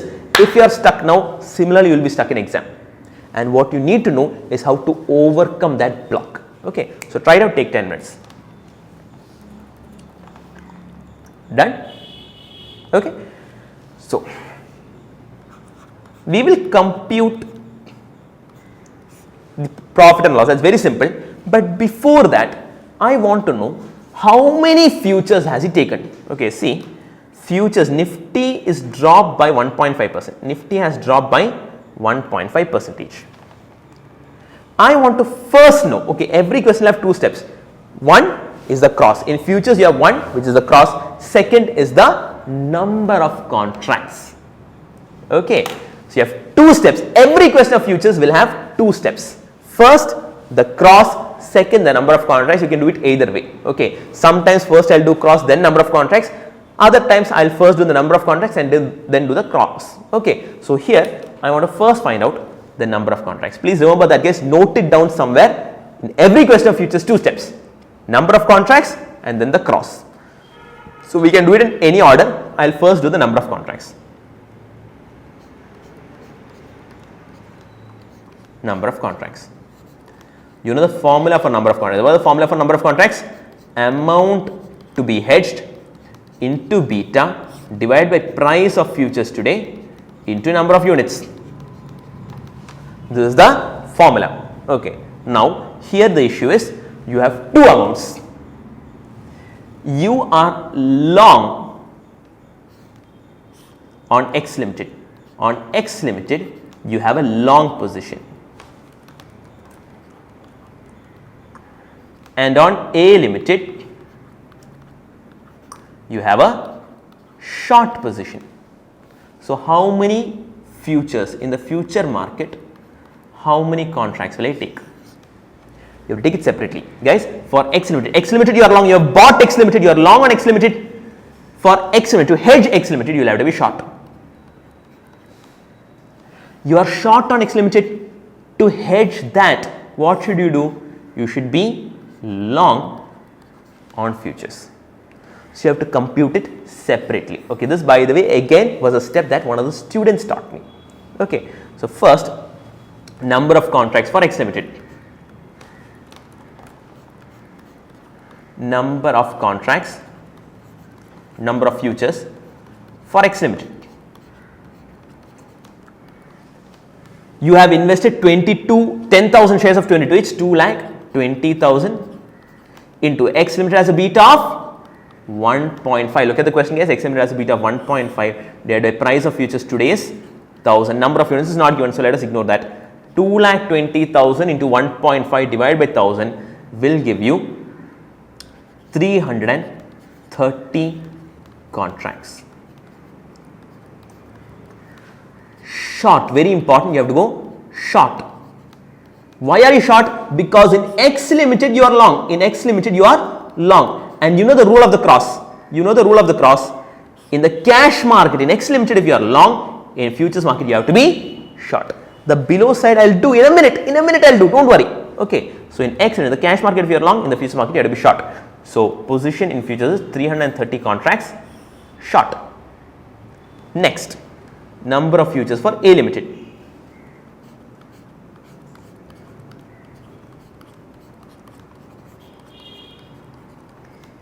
For A limited is, I think you have invested 5,000 shares at a price of 20 each, 5,000 shares of 40 each, sorry, 5,000 shares of 40 each, and you have a beta of 2. Amount to be hedged into beta divided by price of futures today is 1,000. Number of units is not given, so you will get 400 contracts or 400 futures, 400 index futures. Okay, number of futures in index, that's why we are taking beta. Okay, you are hedging a share by taking futures position, index futures. This is also called cross hedging, by the way. Okay, 400 contracts. What is your position? 400 contracts long. Understand? In A limited, I am 5,000 into 40 that is 2 lakh rupees short. To counter that, I have to take 400 futures. 400 futures of 1000 each is 4 lakh. I have to be here I am short means here I am long. Why here 2 lakh and here 4 lakh? Because I am using index futures. I am using market futures. That is why I have considered the beta effect. Remember, when you are hedging using market, this is called cross hedging. You have to accommodate the beta. So you have to accommodate the beta. Okay. So your position, net number of futures, In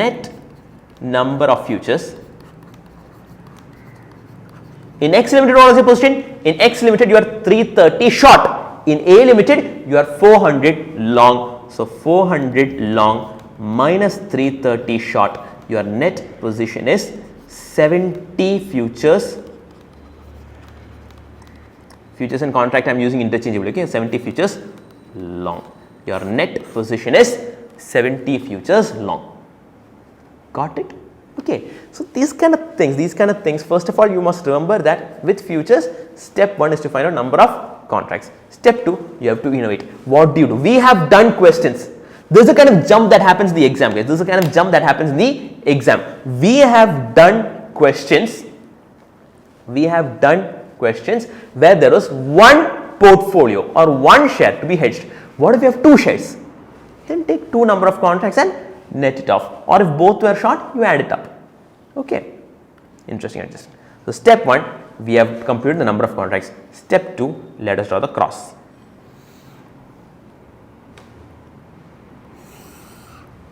A big cross I need. Left side is futures market, right side is cash market. In cash market, again you have 2 items. You have X Limited and you have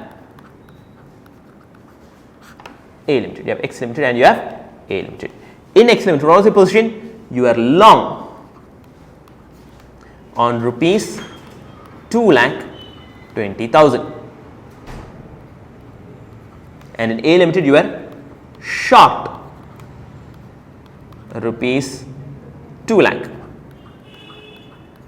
Short rupees 2 lakh. And the futures, you are long. Okay, don't say here I am long 2,20,000, short 2 lakh. So net I should be short. Don't do all that. Okay, you have computed over here. You have to consider the beta impact also. Okay, so you have computed number of contracts over here is 70. 70 futures long. 70 futures long we have decided over here. Why? 400 long, 330 short, net 70 futures long. 70 futures long, each future is 70,000 rupees. So rupees 70,000. Now counter it. Here you are long, so here you will be short. Next you are closing out your position. Ram closes out his position the next day. Long means you are short. Long on X Limited, you are short on X Limited. Short on A Limited means you are long on A Limited. Okay. What happens to each share?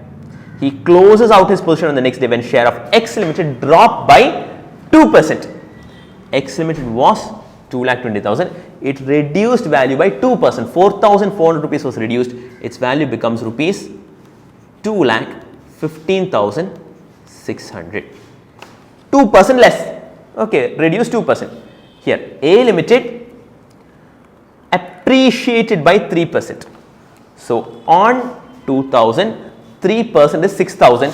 Appreciated in value rupees 2,06,000. The appreciated value, that is 2,06,000. What happened to futures? Futures dropped by 1.5%. 70,000, 1% is 700, 1,050. So you will get 68,950, I guess. 68,000. This much mental math I can do. You should also be able to do. Okay, 68,950. So here you have loss of 1,050.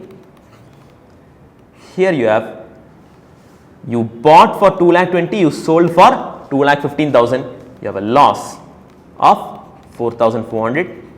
Here you bought, you're long, you bought for 2,06,000 and you sold for 2 lakh. You have again a loss of 6,000. Loss of 4,400, loss of 6,000, loss of 1,050. total loss I think is rupees 10,400, 11,450 rupees, 11,450. Tomorrow you will have a loss of 11,450. That is the answer to the question, what is the overall profit or loss? You will have an overall loss of 11,450. Done? Any doubts? No doubt, pakka? There is one doubt you should ask. He is having a total loss in all three cases. Everywhere, X Limited, A Limited and Nifty, all three are in loss. Then what is the point of a complete hedge? You know, in complete hedge, risk is removed. Risk is removed means loss should not be there. Or if you have a loss, it should be compensated by a profit and your net position should remain the same. How is it a complete hedge when you have a total loss? Your cash market is also in loss. Your cash market is also in loss. Futures also in loss. What is the point of a perfect hedge? Understand, hedge will work only if you hold futures up to maturity. Only up to the due date. Up to the due date you have to hold the futures, only then there will be a complete hedge. You cannot have position futures for one day and say, yeah, I want hedging. Not going to happen. Okay, futures should be held till maturity and only on the due date will the hedging work. Done? Got it? Futures pakka? Question number 25. Question number 25. I want you to do part 1, 2 and 3. Please do part 1, 2 and 3. Part 4 we will discuss. Not try, you will do. You can do. Okay, it's something simple, we have done it before. Okay, you can do part 1, 2 and 3. Part 4 we will discuss. Okay, so had I promised you a break, I am losing track, guys. Okay, so if I had promised you a break, please take a break. I think I have promised you a break after 24 and 25. Okay, if that is the case, you can take a break after 25. Okay, so let's check out question number 25. On January 1, 2013, an investor has a portfolio of 5 shares as given below, A, B, C, D, E. Price is given, number of shares given, beta is given. The cost of capital to the investor is 10.5% per annum. You are required to calculate the beta of his portfolio. Baby's work, you can do it in your sleep. Okay, that's done. The theoretical value of Nifty futures for February 2013. Okay, guys, understand two things. First of all, value of Nifty is not given. How can you find out the value of Nifty futures if Nifty is not given? Nifty is given over here. Okay, in part 3 is giving the value of Nifty. Point number 1. Point number 2. If they are simply mentioning February, note it is end of February. Okay, so take it for 2 months. Okay, take the interest for 2 months. Okay, February by default means end of February. Futures always expire on the last Thursday of the month. Okay, so if I say December futures, it is the last Thursday of December when the futures expire. Okay, again another point that students taught me. Okay, students did their research and taught me this point. Okay, the theoretical value of Nifty futures on February. Nifty's value, you know, over here is 5,900. You can compute the fair future price. Okay, the number of contracts of Nifty the investor needs to sell to get a full hedge until February for his portfolio. If the current Nifty value is 5,900 and Nifty futures have a minimum trade lot of 200 units, assume futures are trading at their fair value. Fair future price itself is the actual price. Quickly, can we do it? Okay, quickly, let us do security. Okay, I am not giving heading. You have to give heading, okay? Or I will also give heading. Computation of beta portfolio or portfolio beta. Part 1. Security A, B, C, D, E.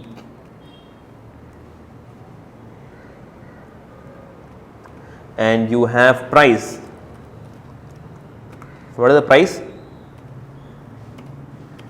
349.3, 480.5, sorry, 480.5, 593.52, 593.52, 734.7, 824.85. Number of shares 5,000, 7,000, 5,000, 7,000, 8,000, 10,000 and 2,000.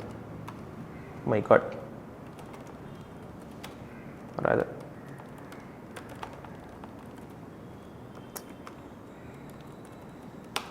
okay, 2,000. Now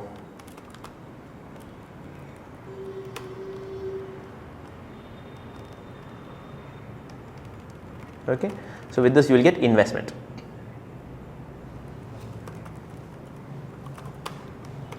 Number of shares into price,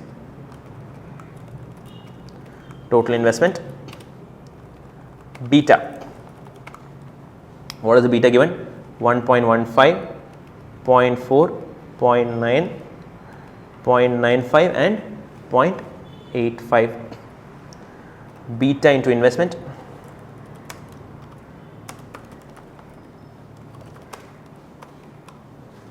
You know how to take weighted average, okay, we have discussed that so many times. Portfolio beta, you can take weights or I like to do it this way. Portfolio beta is equal to this total divided by this total, you will get 0.849, you will get 0.849. Is that all the decimals? 0.84907, you can take it as 0.849, okay, 0.849 is a portfolio beta. Part 2,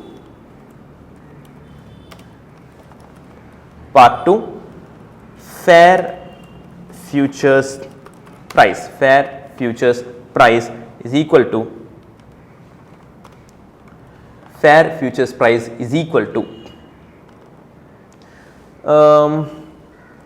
price of futures 5,900 into what is the rate? 10.5% per annum. So for 2 months, you're starting on January, and futures have a maturity for February, that is 2 months. Okay, so you can take for 2 months, or 5,900 into 1 plus R, 1 plus 0.105 into 2 by 12. Now, practice manual has a little inconsistency in some questions. In this question, are they giving the number of days? Okay, they are giving the number of days. Number of days in a year is 365. Okay, so generally, I like to go for months. Practice manual generally, especially if they are specifying the number of days in a year is 365. Instead of 2 by 12, it is better to take number of days. Okay, so I think January has 31 and February has 28 days. 31 plus 28 is 59. So into 59 by 365. Instead of 2 by 12, you can take 59 by 365. You will get fair futures prices 6,000. If you take e power RT, I think it comes to 5,996 or something around 6,000 range itself. You will get 5 rupees here and there will change. Okay, so fair futures prices 6,000. Done. Part 3. Should I explain the formula for fair future price? You know it. FFP equals spot price into 1 plus R raised to N, where R was 10.5% per annum into 59 by 365. What is 59? 31 days of January and 28 days of February was 59 into 59 by 365. You get a certain rate. N is 1 period, so 1 point accordingly. Okay, that's what you have taken over here. Into 1 plus 10.5 into 10.5% is 0.105. Okay, into 59 by 365. Got it? Now, part 2, number of contracts. Number of contracts. What is the formula for number of contracts? Number of contracts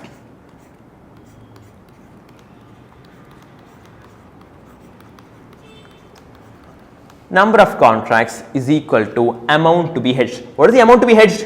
We know where 1,88,54,860. Amount to be hedged into beta, which also we have found out 0.849, divided by price of futures today, which also we know 6,000, into number of units. Number of units, I think it's given in the question. trade lot requirement of 200 units. Trade lot requirement of 200 units. Okay. So, this is the formula. Amount is 1.88 crore. Let us apply that formula.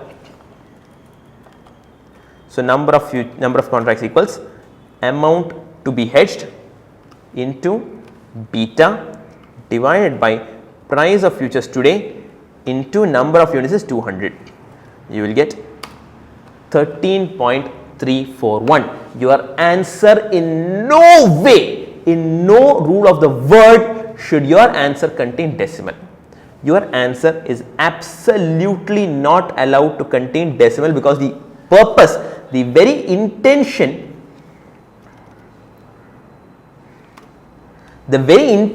of trade requirement in lots, you have to trade in 2000 units, is that you trade in multiple units.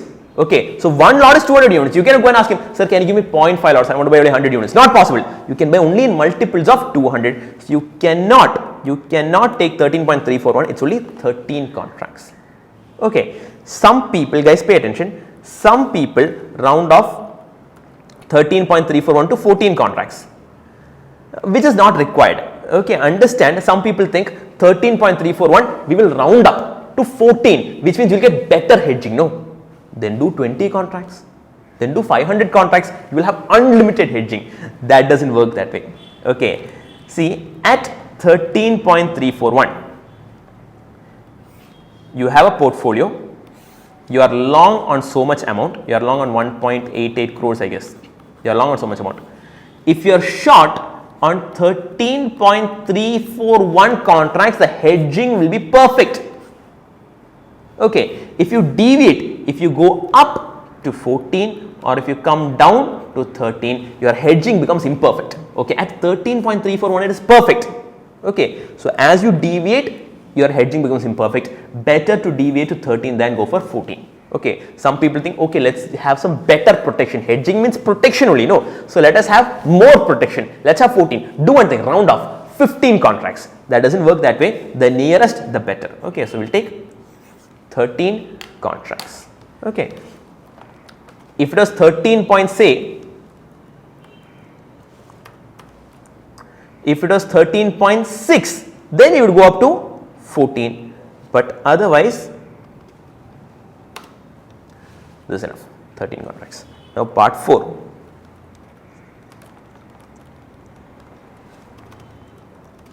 Part 4 needs some discussion. Okay. So, in part 3 what have we done? The number of contracts investor needs to sell. Obviously, is long in the cash market, he has to be short in the futures market to get a full hedge Okay, that is what I need to get a full hedge. Okay. Now, in part 4 he is asking the number of future contracts the investor should trade if he desires to reduce the beta of his portfolio to 0.6. He is not seeking a full hedge, he only wants to reduce the beta of his portfolio to 0.6. Pay attention. He is long on 1.88 crores, which has a beta. Okay, I am taking over here, it is not short, okay, just writing over here, beta of 0.849, is that correct? 0.849. Okay. If you go, you are long on 1.88 crores that has a beta of 0.849.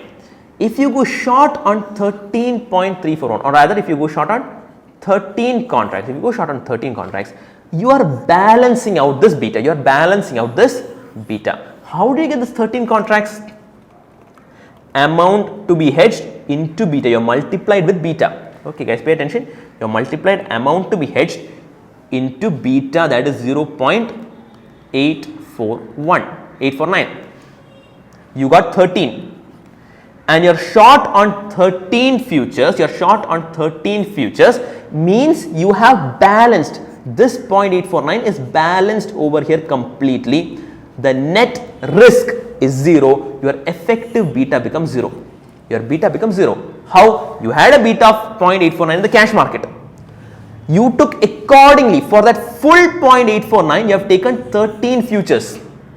So, you are completely cancelling off this beta, you are completely cancelling off the sensitivity and getting a complete hedge. You are getting a complete hedge. Now, in part 4, he does not want a complete hedge. In part 4, he is saying, see, I have a beta of 0.849.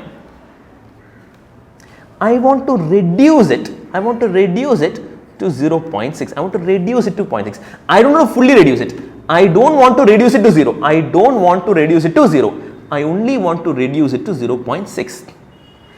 If that is what you want. See, if you want to reduce it fully, I will apply 0.849 over here. But no, you seem to say you don't want to completely hedge the risk. You only want to reduce the risk to 0.6. Okay. So, here you are long. Here you will be short on how many futures? Number of futures, number of contracts equals amount to be hedged into not full beta, not the entire 0.849. You only have to reduce it to 0.6, no? So, into 0.249. I don't want a complete hedge. When I want a complete hedge, I will go short on full beta. Number of contracts you are going short. Number of contracts you are short is amount to be hedged into beta. Beta you have taken 849 if you want a full hedge. Now I don't want a full hedge. I only want to reduce my beta from 0.849 to 0.6. I only want to reduce it to 0.6. So, amount to be hedged into what is 0.849? What is 0.249? 0.849 minus 0.6. Okay. So, write down answer to part 4.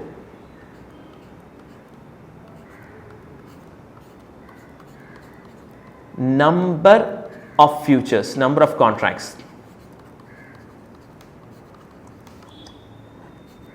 Short, number of contracts to be short, to be sold or to be short, to reduce beta to 0.6. How many contracts should you go? Amount to be hedged, I think was 1.885 crores. 1.885 crores into beta. Don't take the entire 0.849. Don't take the entire 0.849. You don't have to cancel out the entire 0.849. You only have to reduce it to 0.86. So, you will take 0.849 minus 0.6. 0.249 you will take. Only that much I have to reduce my beta. Okay.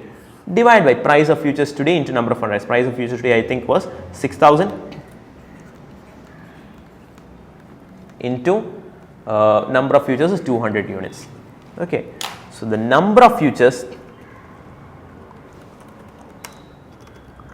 number of contracts requirement in part 4 is equal to same thing, but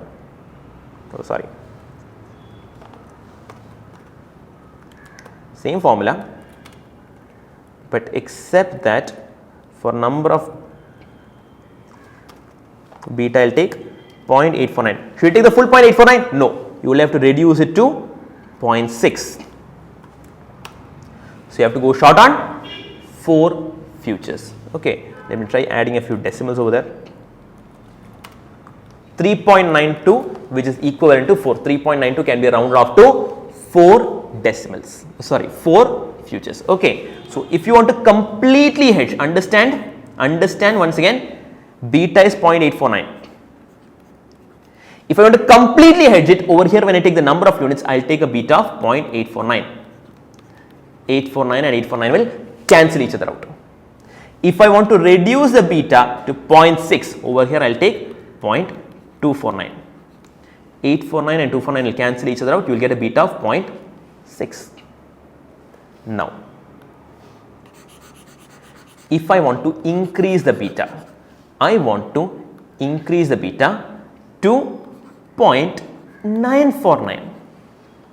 I don't want to reduce the beta, I want to increase the beta. Okay, what will you do if you want to increase the beta? Okay, to reduce the beta up to 0.6, you got 0.249. To increase the beta, you will apply over here 0.1. Okay, 0.849, you have to add 0.1, which means if you are long on the cash market, you have to be long on the future market also. Understand, guys? Normally, if you are long on the cash market, you are short on the futures market. That is for hedging, to reduce the risk. Now I want to increase the risk. I want to increase my beta from 0.849 to 0.949. So for that, you are adding the risk. You can go long in the futures market. If you are long in the cash market, go long in the futures market, you will increase the risk. How much do you want to increase? You want to increase the beta by 0.1. Take beta of 0.1 over here. 1.885 crores into beta we do. For that, take 0.1. Take 0.1 and you will get how many contracts you should be long. Understand the position, you should be long to increase the beta to 0.949. Understood? If you want to reduce the beta, you are still going short. You are still going short, but only on 4 contracts. You applied a beta of 0.849 minus 0.6. Okay. Now, if you want, this is still short, this is still short. If you want to increase the beta, you are long in the cash market, the same position. You have to go long for 0.1, you will increase the beta from 0.849 to 0.949. If you do 0.2, you will increase the beta from 0.849 to 1.049. Are you getting it? Pakka? Sure. That was question number 25. Okay. One more question from futures.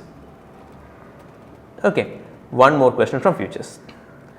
A company is long on 10 metric ton of copper at rupees 474 per kg. A company is long on 10 metric. What is 10 metric ton? How much is 1 metric ton? These basic things you should know. Okay, 1 metric ton is 1000 kg. What about 1 ton? 1 ton is the same as metric ton, is 1000 kg. Okay, metric ton and ton are the same. 1 kg is how much? 1 kilogram is 1000 grams. I hope you know that. Kilo means 1000. Okay, how much is 1 quintal? How much is 1 quintal? 1 quintal is 100 kg. 1 quintal is 100 kg. Okay, 1 kg is rather 1 pound. How much is 1 pound? How much is 1 pound? 1 pound is 0.45 kg. Important if you are planning to work anywhere in the US. US they use pounds. They are foolish. I don't know why they use pounds. Okay, they use pounds. 1 pound is 0.4. When I watch an English movie, they take this guy weighing 200 pounds and immediately I have to do mental maths. 200 into 0.4 for 90 kgs. Okay, whenever I watch wrestling, I struggle that way. So 1 pound is 0.45 kg. Okay, these basic relations you should know. This is general knowledge. So a company is long on 10 metric ton of copper at 474 per kg and intends to remain so for the ensuing quarter. For the upcoming quarter, he intends to remain that way. The standard deviation of changes of its spot and future price, standard deviation of spot price and standard deviation of future price is 6% respectively, having correlation coefficient of 0.75. You know standard deviation of spot and future price. You know two standard deviations. Okay, is 4 and 6 having correlation coefficient of 0.75. What is its hedge ratio? I have no idea what is hedge ratio. I've never heard of it before. But you are given standard deviation of spot. You are given one standard deviation. You are given standard deviation 4%. You are given another standard deviation of 6%. You are also given 0.75. And you know that somewhere in futures you need beta. And if you think of it, that is a hedge ratio. Okay, see over here,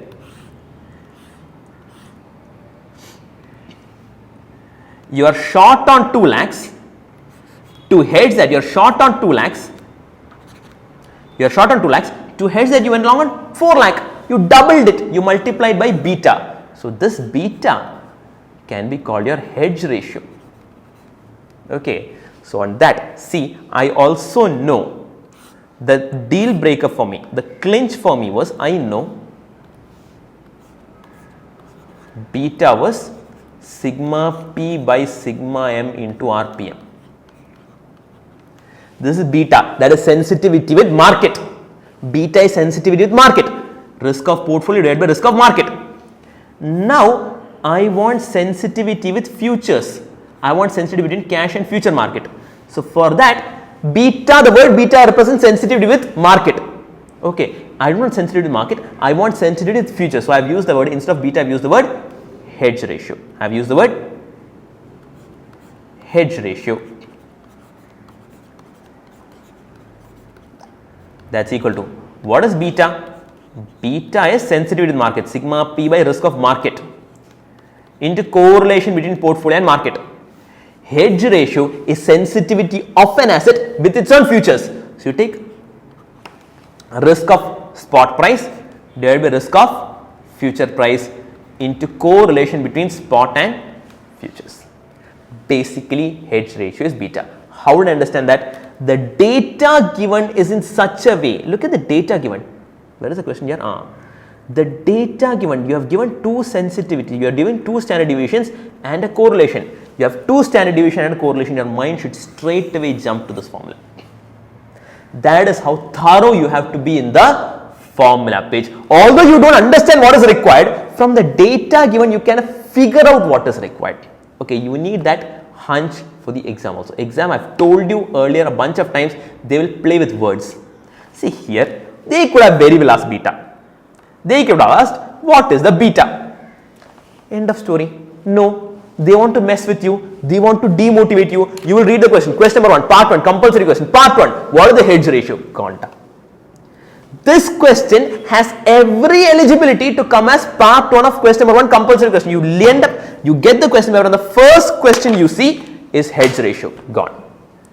I don't know anything. Exam is over. You will get demotivated and exam is over. That is what the examiner likes to do with you.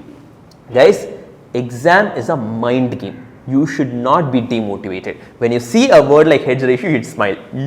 Smile at it and deal with it. Okay, you need that calmness, you need that composure. Okay, always, my role model is MS Dhoni, guys. I always say, guys, what keeps you apart from everybody else is that when a crisis comes, you remain calm.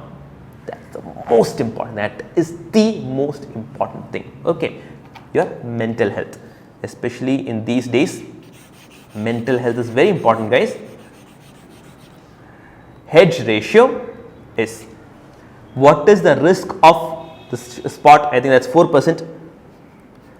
Divided by risk of futures is 6% into correlation is 0.75. I think we'll get hedge ratio of 0.5. Basically beta of 0.5. Okay, you got hedge ratio of 0.5. Understood?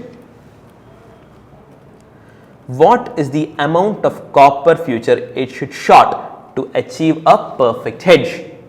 How much should copper future it short? Number of, why are you shorting it? Because in cash market you are long, in the future market you have to be short. Okay, number of copper futures to be short. You are long on 10 metric ton, that is having a rate of 474 per kg. Okay, every eligibility to be question number 1, kg and metric ton, you don't know, you will slip out. Every eligibility to be by question number 1. It's a very simple question. Okay, number of copper futures, amount to be hedged is 474 per ton per kg into 1000 kgs per ton into 10 metric tons into 0.5. I think 474, what is that amount?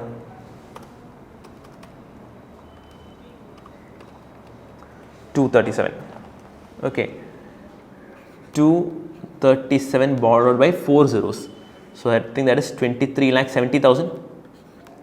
Number of future contracts to be short, number of futures to be short. Guys, you are long on 10 metric ton. It's as simple as this. You are long on 10 metric ton. You have to be short on 10 into 0.5, that is 5 futures. Okay, why did you get 0.5? You got 0.5 over here. You got 0.5 over here. Hedge ratio is 0.5. You are long on 10 metric ton means 10 into 0.5, 5 tons, 5 metric tons, that is the number of futures, that is equal to 5.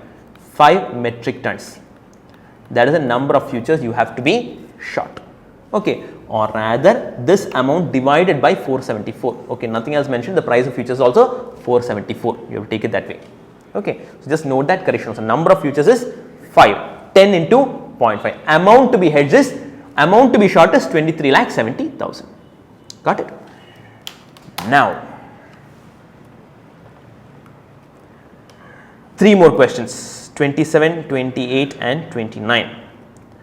28 is an important question. Where is 27? 28 is an important question. I am not marking as day before though.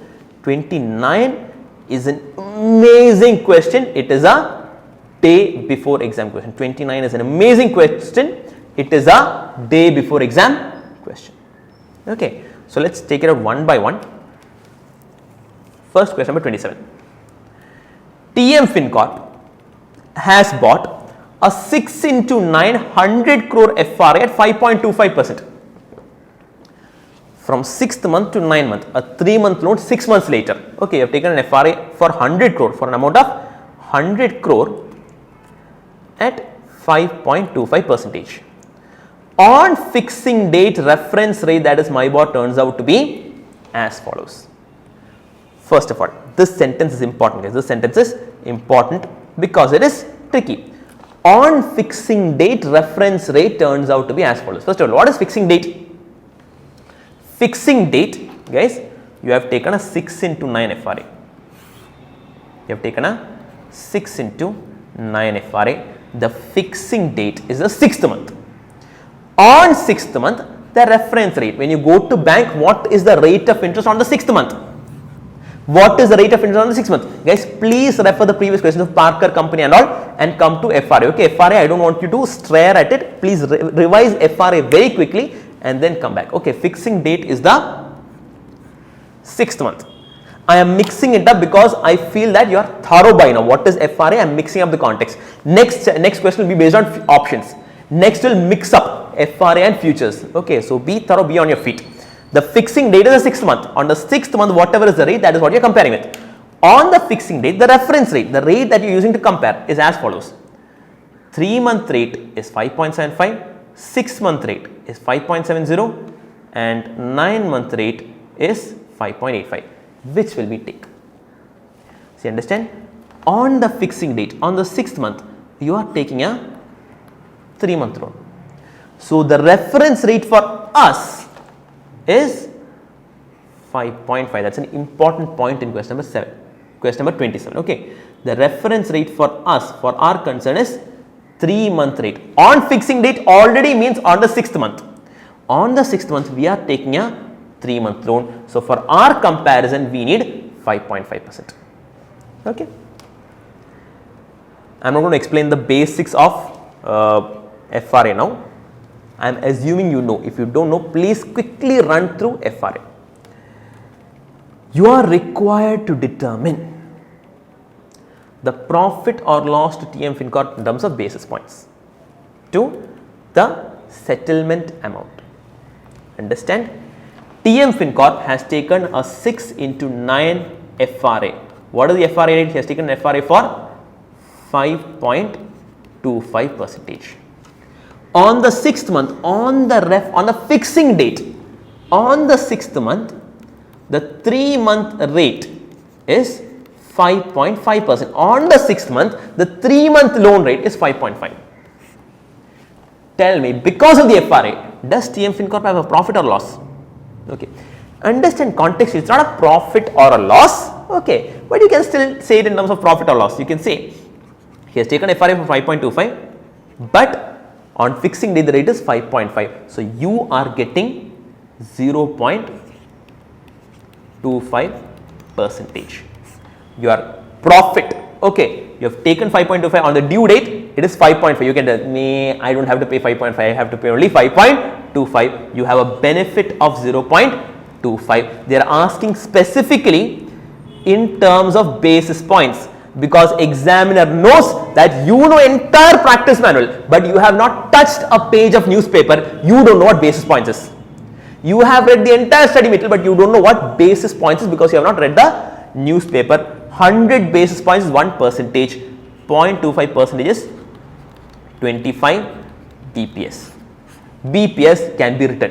Okay, if you want safer side, you can write base points, but BPS can be written. Okay, show the examiner. I read newspaper. I am not just an idiot who has by-hearted everything in the textbook. I have worldly knowledge. I have practical knowledge also. Examiner is testing that. Examiner is testing whether you have a practical sense of these concepts also. Okay. For instance, when this IL and FS scam broke out, when IL and FS went under, they immediately added a question in the RTP regarding side pocketing in mutual funds. Okay.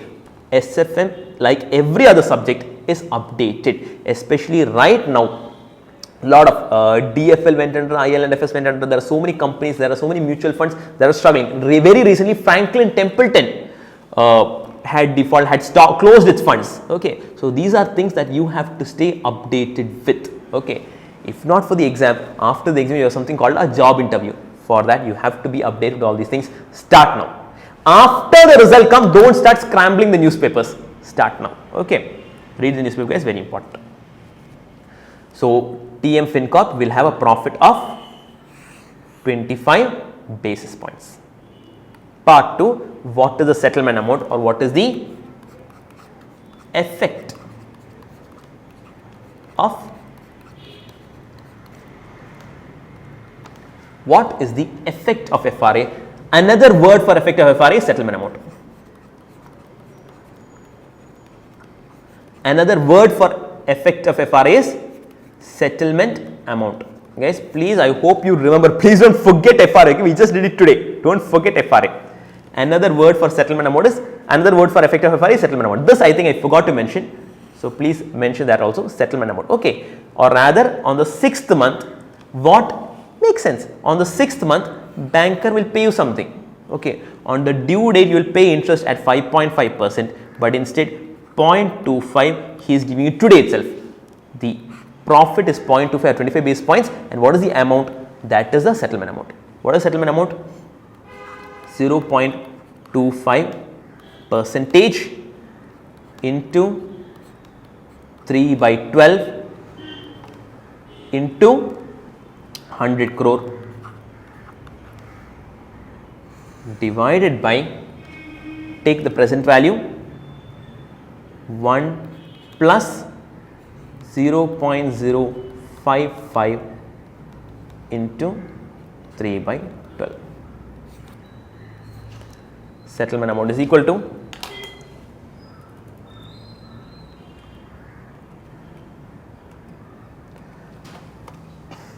0.25 percentage, 0.25 percentage into 3 by 12, 3 month loan into 100 crore. I am just taking 100.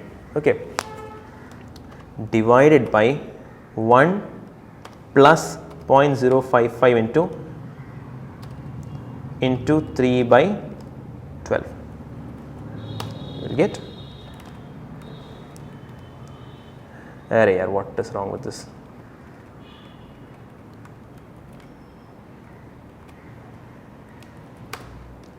.062 crore, or you will get 6,20,000. I think I can add more decimals. How do I add more decimals?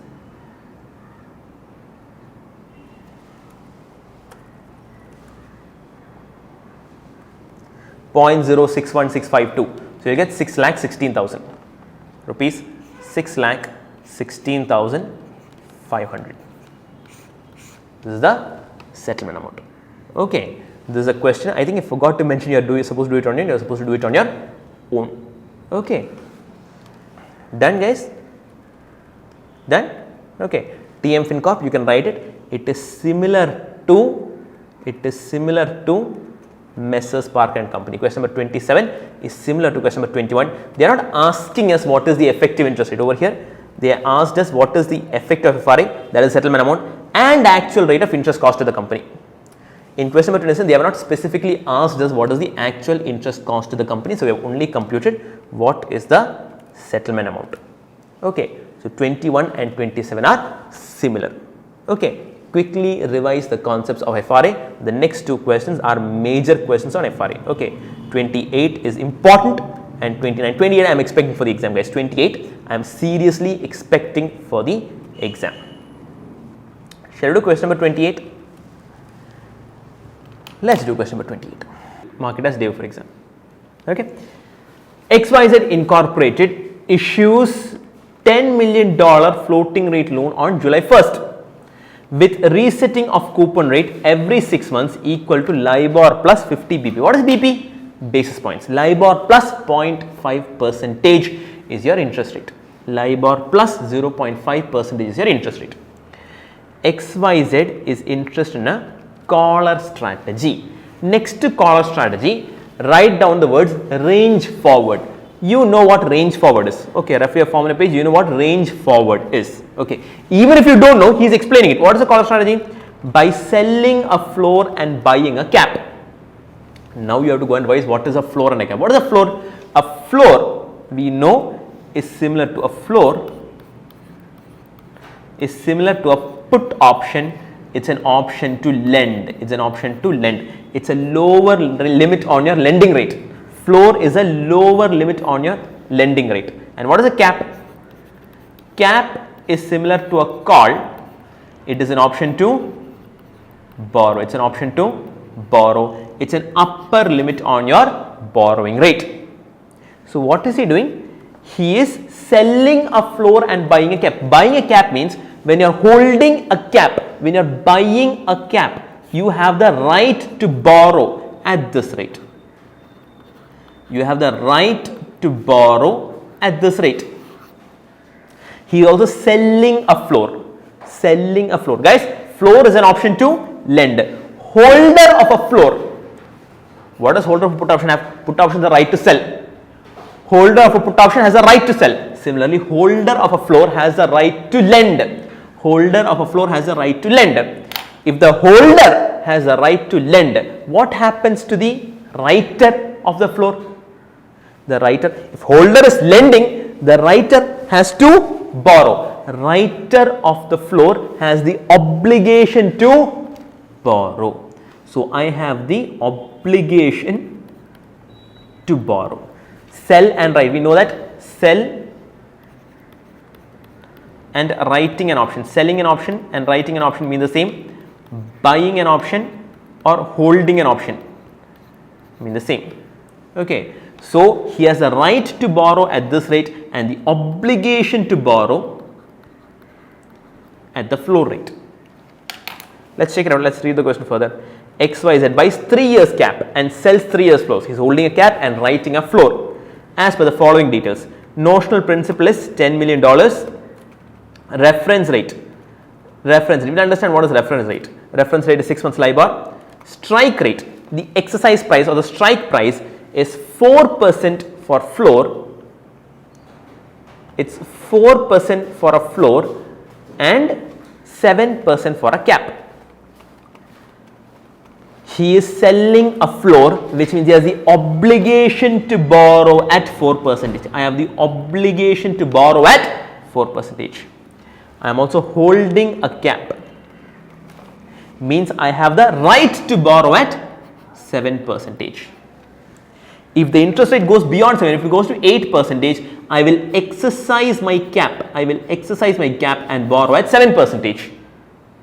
However, if the interest rate falls below, if it goes to 3.5%, the holder of the floor will exercise his option. The holder of the floor will exercise his or her option and I will be obliged to borrow at 4%.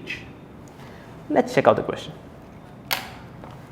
So the premium, the reset dates are and the LIBORs are. Okay, LIBORs are given, the premium reset date is given. Okay. So what is required? I think required is missing in the question. You can write down.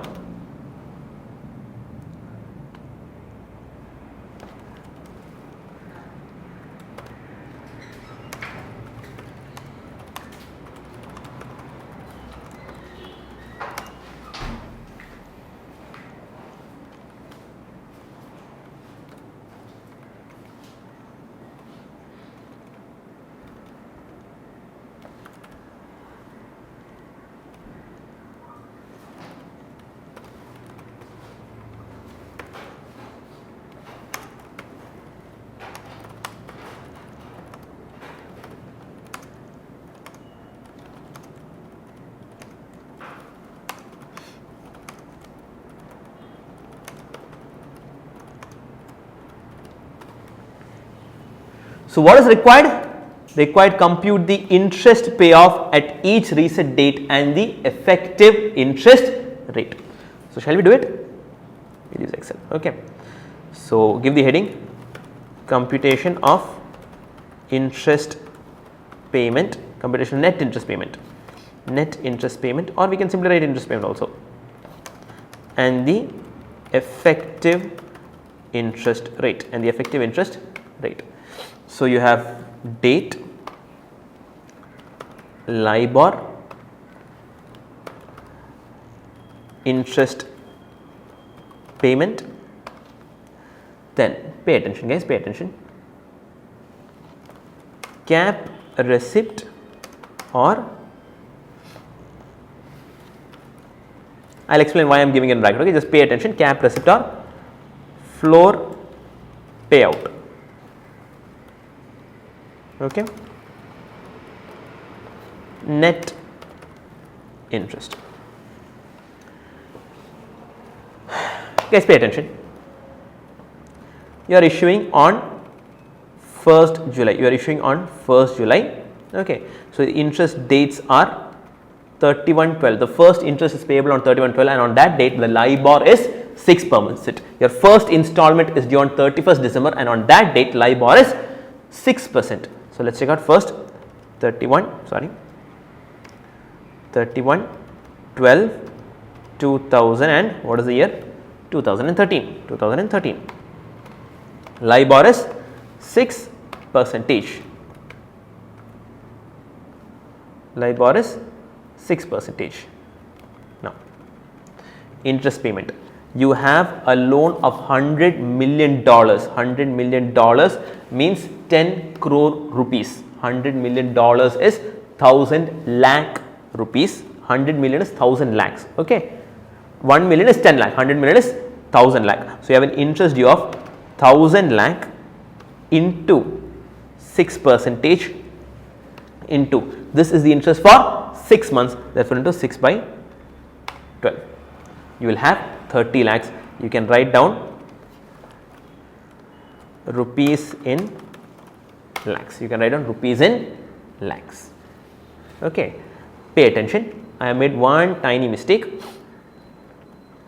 Your interest payable is equal to LIBOR plus 0.5. Okay, so I cannot take 6% over here. I have to take 6.5%. 6.5%. You will have 32.5. Now, you have a cap of 7%. Pay attention guys, you have a cap of 7% and a floor of 4%. Your LIBOR is only 6%. Okay, so will you exercise your cap? You have a cap of 7%. You have a cap of 7% and the reference rate, understand? Reference rate, your cap is referred to LIBOR. Cap is referred to LIBOR. When LIBOR is 6%, will you exercise the cap? No, you can borrow at LIBOR, so this is better, no? Okay, so there is nothing happening with cap. Your net interest rate is the same, 32.5. Okay, nothing happens with cap. Let's look at the next date. The next date is 31/6/2014. 31/6/2014, where the interest rate LIBOR is 7.5%. 7.5%. Let's write down next one 5, 4, 3.75 and 4.25 and 4.25. The dates are 31/12/2014, 30 June 2015, 31/12/2015 and 30 June 2016. These are the dates. Okay. Now, first on 31st December 2013, the rate was 6%. Your interest payment is LIBOR plus 0.50% given in the question. Your interest rate, your debenture rate is LIBOR plus 0.5%. So you are paying on 1,000 lakhs. Okay, why did I choose rupees in lakhs? Because if I choose rupees in million or 100 million, then it will become a smaller figure. Okay, you can do it in million also. Sorry, by the way, it's not rupees, it's dollars. It is dollars. Instead of rupees in dollars in lakhs, you can also do dollars in millions. Okay. So, it will be 100 million, you will get 3.25. Okay, that is your choice, dollars in lakhs or dollars in million. Fine. Now, 7.5. So, 7.5 means you will have to pay 100 million into 8% LIBOR plus. Okay, so 7.5 plus 0.5 is 8% into 6 by 12. You will have to pay interest of 4 million. But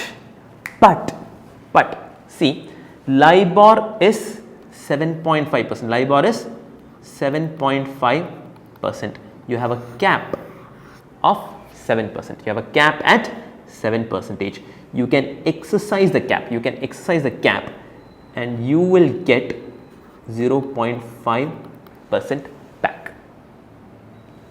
Check it out, guys. When the LIBOR was 6%, you lapsed it and paid 6 plus 0.5. But when the LIBOR is 7.5%, you can get 0.5 back. Okay, again understand, our reference rate is LIBOR, we will compare with only LIBOR. Okay, our reference rate given the question, reference rate is 6 months LIBOR. Okay, so when LIBOR is 7.5%, you will exercise your cap, and you will receive 0.5 back. Okay, like FRA, you will initially pay at LIBOR and then he will give you back. So, he will give you 0.5%, 0.5% of 100 million into again 6 by 12, you will get 0.025. So, the net interest is 3.975. Sorry, it is not 0.05%, it is 0.5%. You will get your net interest is 3.75 million. Got it? Now, look at this 5%. Interest rate is 5%. Let's draw the diagram a little better. Okay, this is better. Okay, interest rate over here is 5%. Excise or lapse? Okay, you would rather pay at 5%. You will lapse your option. You will happily pay at 5%. So, 100 million into 5.5% into 6 by 12, you will pay 2.75. Any cap, receipt or floor payoff? Nothing of the sort. Okay, so this is 0 and you will have a net interest of 2.75. When it is 4%, you will have to pay 100 million into 4.5% into 6 by 12. Any cap, receipt? No, you will happily lapse your cap. Guys, understand, cap is a upper limit. Okay, will you exercise your cap? Do you want to pay 7% interest? Do you want to pay 7%? No, you would rather pay 4% interest. Okay, so your cap is being lapsed and you will pay 2.25. When it is 3.75, your interest rate will be 100 million into 3.75 plus 0.5 is 4.25 into 4.25% into 6 by 12. You will pay 2.125.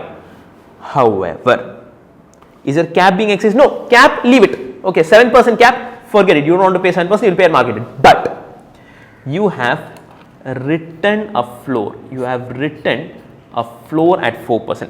Writer of a floor, understand what does writer of a put option have? Holder of a put option has the right to sell. Writer of a put option has the obligation to buy. Similarly, holder of a floor has a right to lend and writer of a floor has the obligation to borrow. When the interest rate becomes 3.75%, you will keep quiet. Hope he didn't notice, but the holder will notice.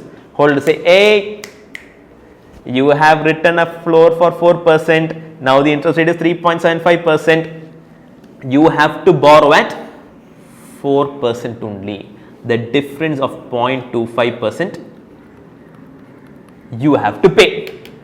So although you are keeping quiet and borrowing at 3.75, LIBOR is 3.75, you have the obligation, you have written a floor, you have the obligation to borrow at 4%. So the difference of 0.25. Here you have received 0.5%, here you have to pay 0.25. So you have to pay. So I thought cap was in negative, no? So I think this is negative minus the formula. Now you have to pay 0.25%. So 100 into 0.25 percentage into again all those for 6 by 12 into 6 by 12.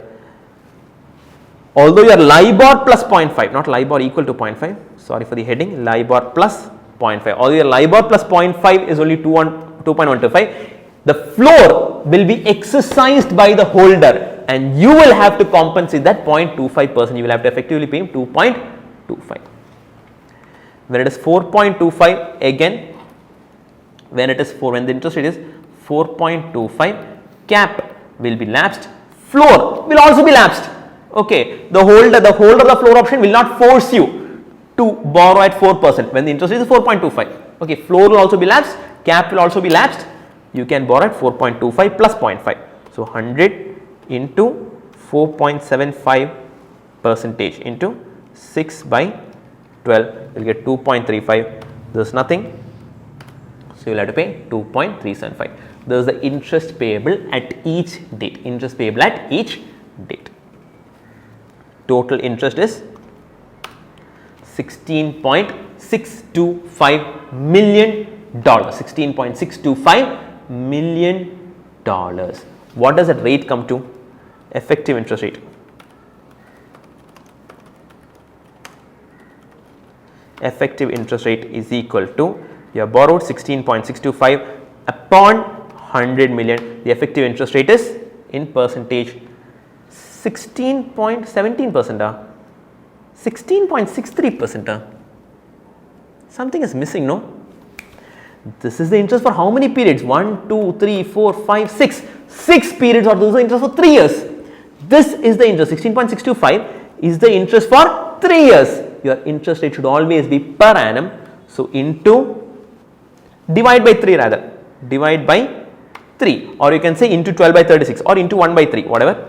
5.54% per annum is your effective interest rate. Understood, guys? Pay attention. You have LIBOR, you have issued a bond, you have issued a bond, you have issued not a bond, a bond of 10 million.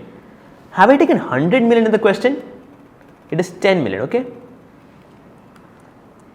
Okay, so now I will do it dollars in lakhs. I will change the heading to lakhs. Question went wrong, okay? Please forgive me. It is dollars in lakhs now. Now it makes sense. Okay, 100 lakhs. I thought I somewhere read the question as 100 million. I think another question. It's 10 million. Okay, it is 10 million. So when you do it in lakhs, it becomes correct. 100 lakhs. 100 lakh dollars. Okay, when you do it in million, the figures again become very small. That is inconvenient. Let's do it in dollars in lakhs. So dollars in lakhs. At each date, you have to pay LIBOR plus 0.5. Okay, so LIBOR you have written down, LIBOR plus 0.5 you have to pay. Also check, you have a cap, you are holding a cap of 7% and writing a floor of 4%. Whenever the interest rate goes above 7, you will exercise this cap and the differential will come to you as a cap receipt. Okay, you have a collar, this is called a collar option. Cap of 7% and floor of 4%. Whenever LIBOR crosses 7%, this differential you will receive. Why? Because you will exercise your cap. You will exercise your cap and this difference will come to you. The LIBOR person will tell you, sir, please pay the interest now. This difference I will pay you. You will receive this difference. Whenever the rate falls below 4%, this difference you have to pay. Why? Because you have written a floor, you have the obligation to borrow at floor 4%. Okay. So you have checked at each point, you have computed the interest at each point, and whenever the LIBOR crosses 7 or 4, whenever it crosses that limit, we have computed the cap receipt or floor payoff. Cap receipt you will receive. Whenever it goes beyond 7%, that 0.5 you receive. When it went below 4%, that extra you have to pay. So your LIBOR is stuck between 7 and 4. You have to add 0.5 interest. Okay, so net interest, you got the total interest. The total interest you are paying for 3 years. So the rate is 16.625 divided by 100 lakhs. Okay, 16.625 lakhs divided by 100 lakhs, divide by 3. Okay, why divide by 3? Because this is the interest for 3 years. Accordingly, you get 5.54% per annum is your effective interest rate. Okay, which is like the weighted average of these interest rates. Okay, the minute I saw 16%, I knew that was wrong, because every 6 months the LIBOR is only 6.7543, around that range. How can the effective interest be 16%? Okay, so that is it with question number 28. I expect this question for the exam. Please pay special attention. One more point, couple of more points. Premium is 0. Why is the premium 0? The premium is 0 because you are buying a cap and selling a floor. Both of them will net each other off. Suppose the premium was a certain percentage. Suppose the premium was 1% per annum. Then that 1% would also have to be added to this interest. Along with this interest, you will have to add one more column. You will have to add one more column and called premium. And that also should be added to your net interest. Okay, so in this question premium is not there. There are other questions of practice with premium. So add premium to interest. Got it? Okay, done. One more point. If you look at the practice manual over here, I have simply taken 6/12. The practice manual, instead of taking 6/12, has taken number of days. Okay, which I feel is unreasonable, because over here 2016 is a leap year. You have to compute the number of days for every 6 months. That is a little tedious. Okay, so I don't want to do it. You can take 6/12, assume interest is computed on monthly basis, or if you want to be on the safer side, you can calculate the number of days and proceed. Slight rounding difference will come over here. Okay, you will have a slight rounding difference, but otherwise I feel months is enough. For exam, if you have the time and the patience, then take number of days. So please write that note. If you have in the exam, if you have time and patience, you can take number of days. Okay, you can add one more column called days. That's how they have done it in the practice manual. They had one more column called days, and they compute the dates. Each period has how many days. They compute that and take into that many days. Suppose 181 days, then it is 181 by 365. They compute 181 by 365. Okay, so I think that's unnecessary. Our practice manual is doing. Practice manual is kind of mixed. Somewhere it takes number of days, somewhere it takes months. Okay, so I generally prefer months over days. Okay, done. That is it with question number 28. The last and final and most important question of derivatives chapter. Beautiful question, electrospace. Shall I do it? Question number 29. Electrospace is a consumer electronics wholesaler. The business of the firm is highly seasonal in nature. In 6 months of a year, firm has huge cash deposits, especially near Christmas time. That's how it is. Even in India, around October to December is a rich quarter. You have Diwali, Navaratri, Christmas, holiday season, everything coming around. Even in Kerala, you have Onam, everything goes around. So that's September to Jan period. Okay, September, Onam starts, Onam, then Diwali, Navaratri, Christmas. In January, you have Pongal and Ugadi, all those things will happen. So that's a festive season. Generally, wholesalers for FMCGs, that's a rich period for them. Okay, a lot of people travel, they take vacations, all those things happen. And other 6 months, firm cash crunch. Okay, April, new financial year starting, everybody is busy, office are generally busy, especially accounts office get really busy around April and May. So there is a huge cash crunch, leading to borrowing of money to cover up its exposure for the running of business. So 6 months you are rich in cash, the remaining 6 months you have to borrow to run your business. It is expected that firm shall borrow a sum of 50 million. What is the symbol? This is euro. Okay, this is euro symbol. Euro is the currency of European Union. It is expected that the firm shall borrow a sum of 50 million euro for the entire period of slack season in about 3 months. Okay, so after 3 months you have to borrow 50 million euro. For what period? You will need for 6 months. Okay, so after 3 months, see guys, in about 3 months you will need 50 million for the entire slack period, which is about 6 months. So what kind of FR is needed over here? There is a 3 into 9. After 3 months for another 6 months. So 3 into 9 FR is needed. The bank has given the following quotations. Spot, the rate is 5.5, 5.75. What do you mean by 5.5, 5.75? If you are depositing, the rate is 5.5 percentage. If you are borrowing, the rate is 5.75 percentage. 3 into 6 FRE. Do you need the 3 into 6 FRE? Spot, today are you borrowing? No. 3 into 6, after 3 months you need, but is a 3-month loan enough? No, you need a 6-month loan. Okay, so 3 into 6 also ignore it. They have intentionally given that, okay, to confuse you. You will not get confused. You know that you need a 3 into 9 FRA. That is 5.64, 5.94. Which will you take, 5.64 or 5.94? You are borrowing after 3 months, so the rate is 5.94. Okay, now the 3-month 50,000 euro future contract maturing in a period of 3 months is quoted at 94.15 or 5.85%. That's how they generally quote rates in the market. They take 100 minus. If it is 5%, 100 minus 5, they will quote 95. Okay, so 94. Please mark this. Okay, there is a methodology for quoting interest rate. 94.15 means 5.85%. 94 means 6%. 97 means 3%. Okay, so if you say it's quoted at 97, you will know it is 3%. This bracket may not be given in the exam. Okay.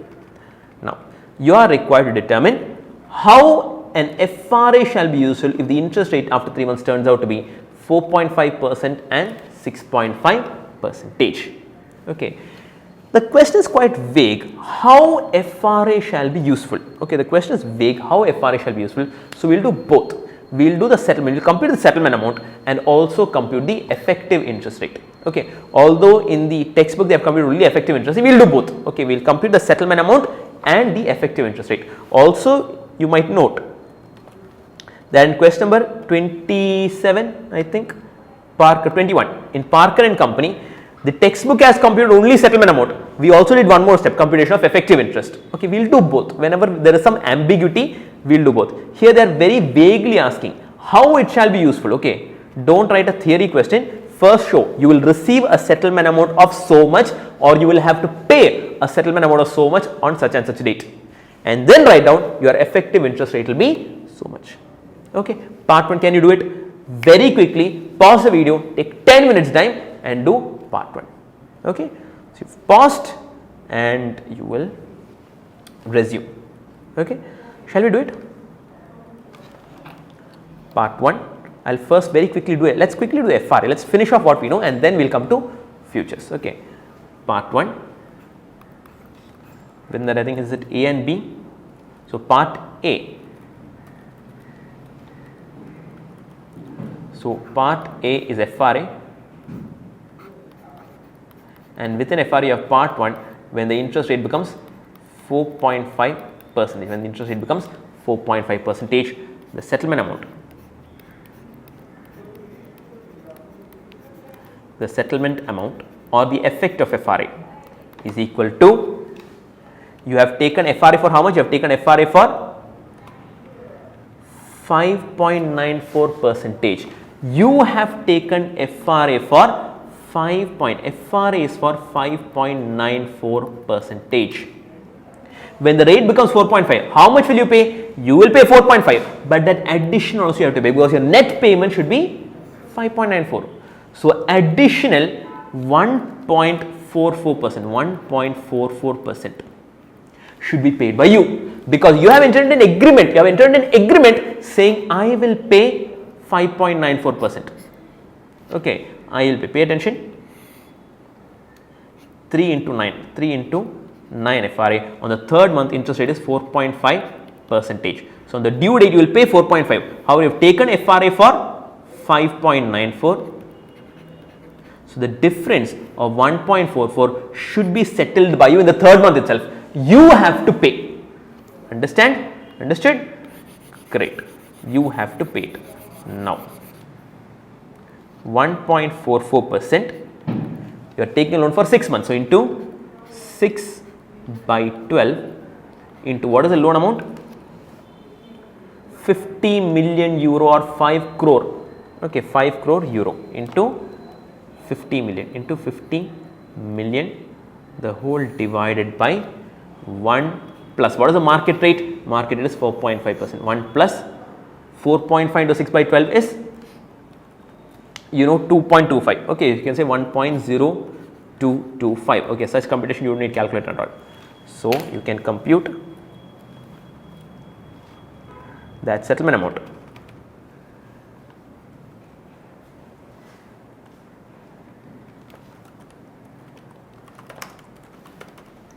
settlement amount is equal to 1.44 percentage into, or rather divided by 2 into 6 by 12 is divided by 2 into 50 million, okay, divided by 1.0225, you will get 0.352 million. Add more decimals.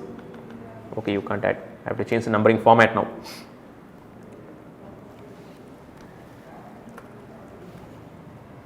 Okay, so the number just expands, doesn't matter. 0.352 million, 0.352 million. Don't forget what is rupee, dollars, what is this, euro. So 3.352 million euro. Okay, part 2, effect of FRA or the effective computation of effective interest rate. Payment of interest on due date. How much are you paying interest on due date? You will pay upon 50 million, you will pay 4.5 percentage into 6 by 12, you will pay interest of 1.125 million euro. Payment, or rather future value of FRA settlement. Today you are paying 0.352, okay, the future value of that, should you add or less? It is an additional payment, so you have to add future value of settlement amount, or rather do not take the present value, just understand it is 1.44 percentage divided by 2 into 50.36 million euro. Okay, that is nothing but the future value of 3.52, or you can say 0.352 into 1.0225, you will get the same 0.36. Okay, do not take the present value over here. Here, forgo taking the present value, or rather take the future value. When you do it in calculator, not taking present value. Okay, that will be the saner option. Got it? Total comes to 1.485. Effective interest rate will be 1.485 divided by 50 into 2, annualize it into 12 by 6, that is 0.59 or 5.94 percentage per annum, 5.94 percentage per annum, which is the rate for which you have taken FRA. So, effective interest rate comes to 5.94 percentage per annum. Got it? Pakka? 6.5 I am not going to do. Okay, you have done this a number of times, you have done this before in question number 27, again we have done it in question number 29. So, 6.5% I am not going to do it. I hope you are thorough with the working of FRA. Okay, effective interest will be the same. Effective interest has to be 5.94. If effective interest is not 5.94 percentage, your FRA has failed. Okay, so effective interest has to be 5.94 percentage, and that is the useful, how FRA will be useful. FRA is holding the effective interest rate for 5.94 percentage. No matter what happens, you will have a settlement and the balance will be 5.94 percentage. Got it? Part B of the question. Part B of the question. Pay attention. How a 3 months future contract shall be useful for the company. Pay very close attention for the next 10 minutes. Okay. How 3 month future contract shall be useful for the company if interest rate turns out as mentioned in part A above. One more thing I wanted to mention. Over here, we have computed 0.35, you have to mention pay to bank. You have to mention pay to bank. Okay. And over here we have added it. So, that is quite clear. Okay. Here you have to mention pay to bank. This is not a receipt, this is a payment. When the FRA, when the rate becomes 6.5%, when the rate becomes in part 2, when it becomes 6.5%, you will receive from bank. Okay, I just want to mention that. Come to part B now. How 3 months future contracts shall be useful for company if interest rate turns out in part A above. If the interest rates are 4.5 and 6.5 percentage as mentioned in part A, how 3 months future contract shall be useful. Whenever we have futures, we have 2 steps. What are the 2 steps? 2 steps. Step 1, number of contracts. Step 2, you have to do the cross. Okay. So, let us check out step 1. Okay, again in futures also we have part 1 and part 2. Part 1, pay very close attention. When the interest rate turns out to be 4.5%, when the interest turns out to be 4.5%, how does futures work? Step 1, number of contracts.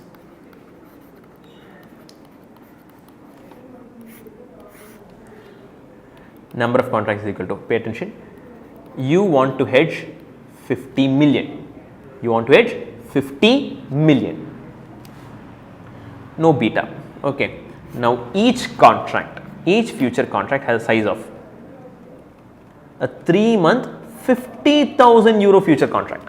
Each contract has 50,000. So, euro 50 million divided by each contract has 50,000. 50 million by 50,000 is 1000 contracts. So, do not complicate it like what we did before into beta divided by price, none of that is there. Okay. You have 50 million euro, each contract is 50,000, you have 1000 contracts. Understood so much? 50 million by 50,000 million, you know how to do it. Okay, 50 million by 50,000 is 1000 only. Okay, if you want, you can check it out in calculator. How many zeros for million, how many zeros for 1000, check it out. Okay. Point 1. So much is okay. Point number 2. There is a small issue over here. The futures are for 3 months. A 3-month 50,000 contract maturing in a period of 3 months. A 3-month contract maturing in 3 months. So, this futures is basically a 3-month contract. In 3 months it will mature. Okay, rather the settlement date is in 3 months. But this lasts only for 3 months, or rather there is a 3 into 6 futures. Okay, what do you want? What do you want is 3 into 9. What you have is 3 into 6. You went to the market and asked him, hey boss, I want 3 to 9 boss. What is this boss? You are giving me 3 into 6. I want 3 into 9.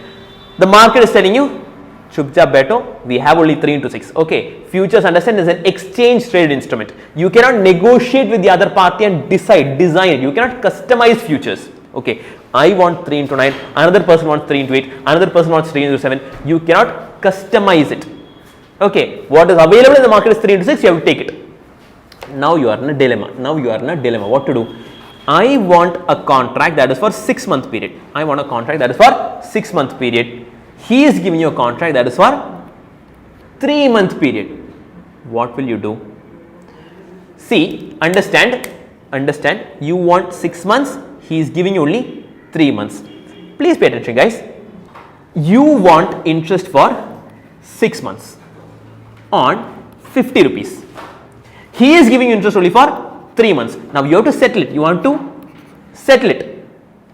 Okay. So, he is giving you interest only for 3 months. If I take for 50, this difference will come. Okay. So, what you do? If I take it for 100, or that is 15, if I take it for 100, see, getting interest for 100 rupees for 3 months is the same as getting interest of 50 rupees for 6 months.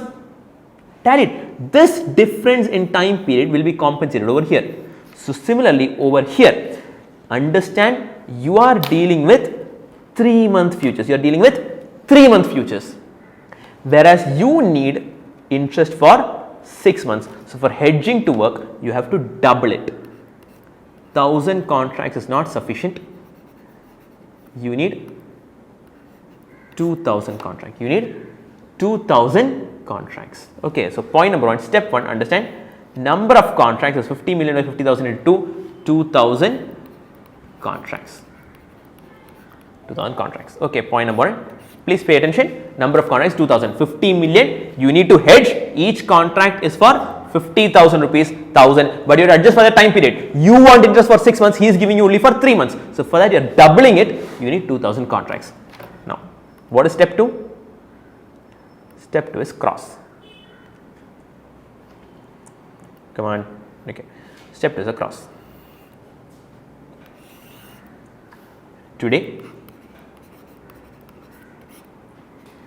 after 3 months, today and after 3 months. What is happening? After 3 months, you want to borrow. Isn't that the case?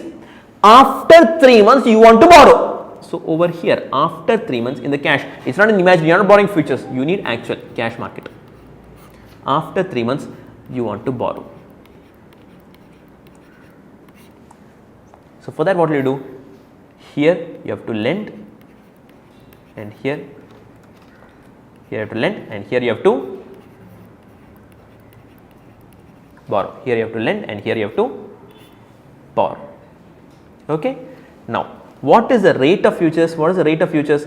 3 month future contract is currently quoted as, is quoted now at 5.85%. So now it is quoted at 5.85%.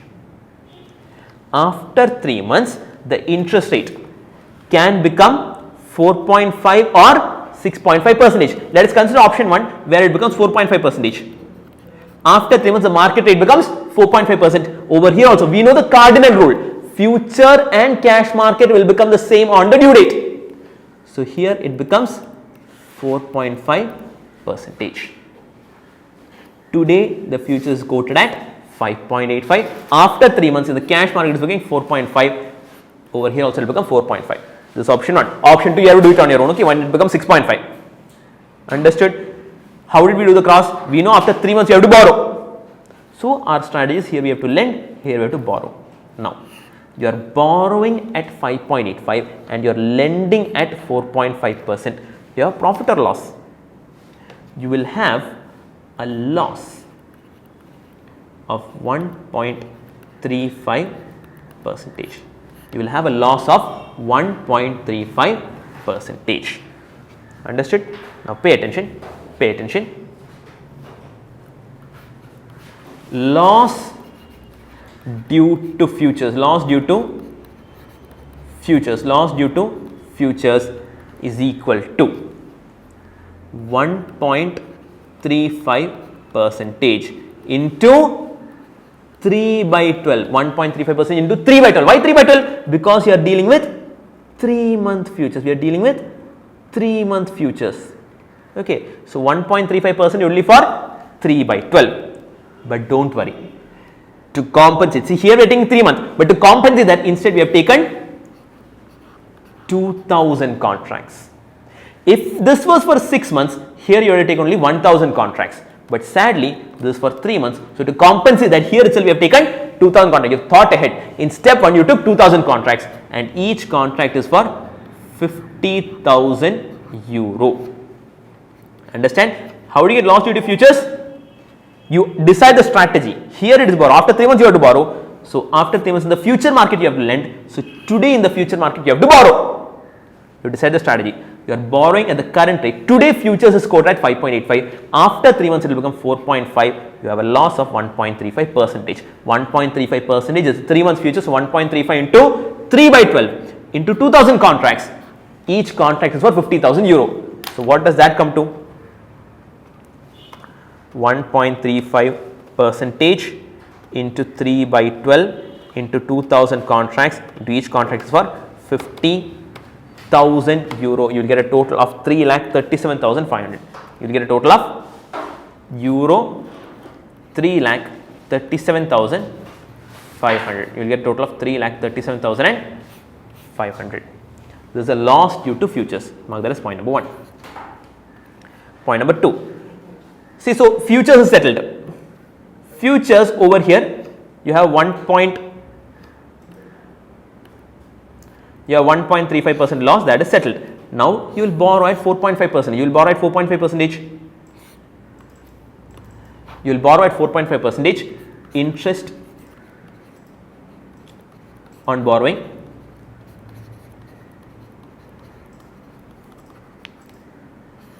is 4.5% into 6 by 12. You are borrowing for 6 months into 6 by 12 into 50 million. Okay, 50 million as 7 zeros. How much does that come to? Pay attention.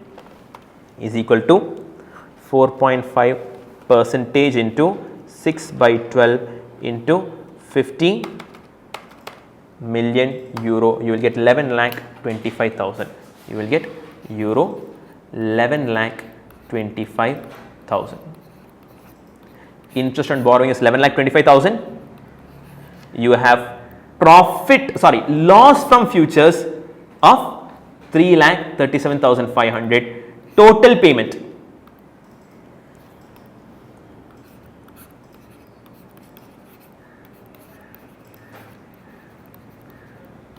is equal to 1 plus 2. 3,37,500 plus 11,25,000, you will get 14,62,500. You will get 14,62,500. Check that out. 14,62,500 divided by 50 million into 12 by 6 comes to 0.59. Let's check that out. It's not 6, okay, don't worry. It is 5.85%, which is what you took the futures for, Your futures currently quoted at 5.85, and through futures you have locked the interest payment to 5.85%. Understood? Guys, pay attention. What is step 1? Step 1, you computed the number of contracts. Okay, you want to hedge 50 million. Okay, 50 million has how many zeros? That's 7 zeros. 50 million has 7 zeros. 1, 2, 3, 1, 2, 3. Okay, so cancel out, you will get 1000 contracts. However, futures for 3 months, you need for 6 months. So that adjustment is into 2. Into 2, write a note for into 2. Okay, this is for this adjustment. This disparity is adjusted over here. This disparity, 3 months and 6 months disparity is adjusted over here. Okay, step 1. Step 2, you drew the cross, you decide the strategy. Okay, you want to borrow after 3 months. So in the future market, after 3 months, you will lend, and today you will borrow in the future market. You borrowed at 5.85%. After 3 months, you are lending at 4.85. You have a loss of 1.35. Okay, what are cash settlement? This 1.35% will be settled in cash, and 4.5% will also be paid. So you have loss on futures 1.35% into 3 by 12. 3 months futures. However, you have adjusted this over here. You will get loss is 3,37,500. Interest on futures 11,25,000. You will get total interest is 14,62,500, which comes to 5.850%. Try the same thing out for 6.5% also. Try the same thing out for 6.5% also. You will get the same thing. Okay, it is very similar to FRA. For FRA also you have the settlement amount. For FRA also you have this settlement amount. Okay, you are paying interest at the normal rate. See guys, what have we done over here? You are paying interest at the normal rate, add or less the settlement amount. Same thing, you are paying interest at the normal rate, add or less the settlement amount. Okay, but the presentation has to be different. Okay, the concept of number of contracts. This is an important step, guys. You cannot ignore the step. This is an important step that will fetch you marks. You have to ascertain the loss due to futures 1.35% into 3 by 12 because it's 3 months futures and into 2000 contracts. These two steps are important for presentation, for your understanding of futures. Okay, so by now FRA is kind of thorough for you. Futures we have loaded up to 80%. By the time we reach currency next chapter, futures will be pakka thorough for you. Alright, so on that note, we are going to wind up derivatives. Okay, derivatives will come back to you, by the way. Derivatives come back to you in Forex. In the next class, we are going to start the biggest chapter of all, the most interesting, and difficulty, that's your call. Difficulty, which is the most difficult, that's your call, but definitely the biggest chapter of all, international finance or Forex, will start tomorrow. Okay, so all the best. Bye bye.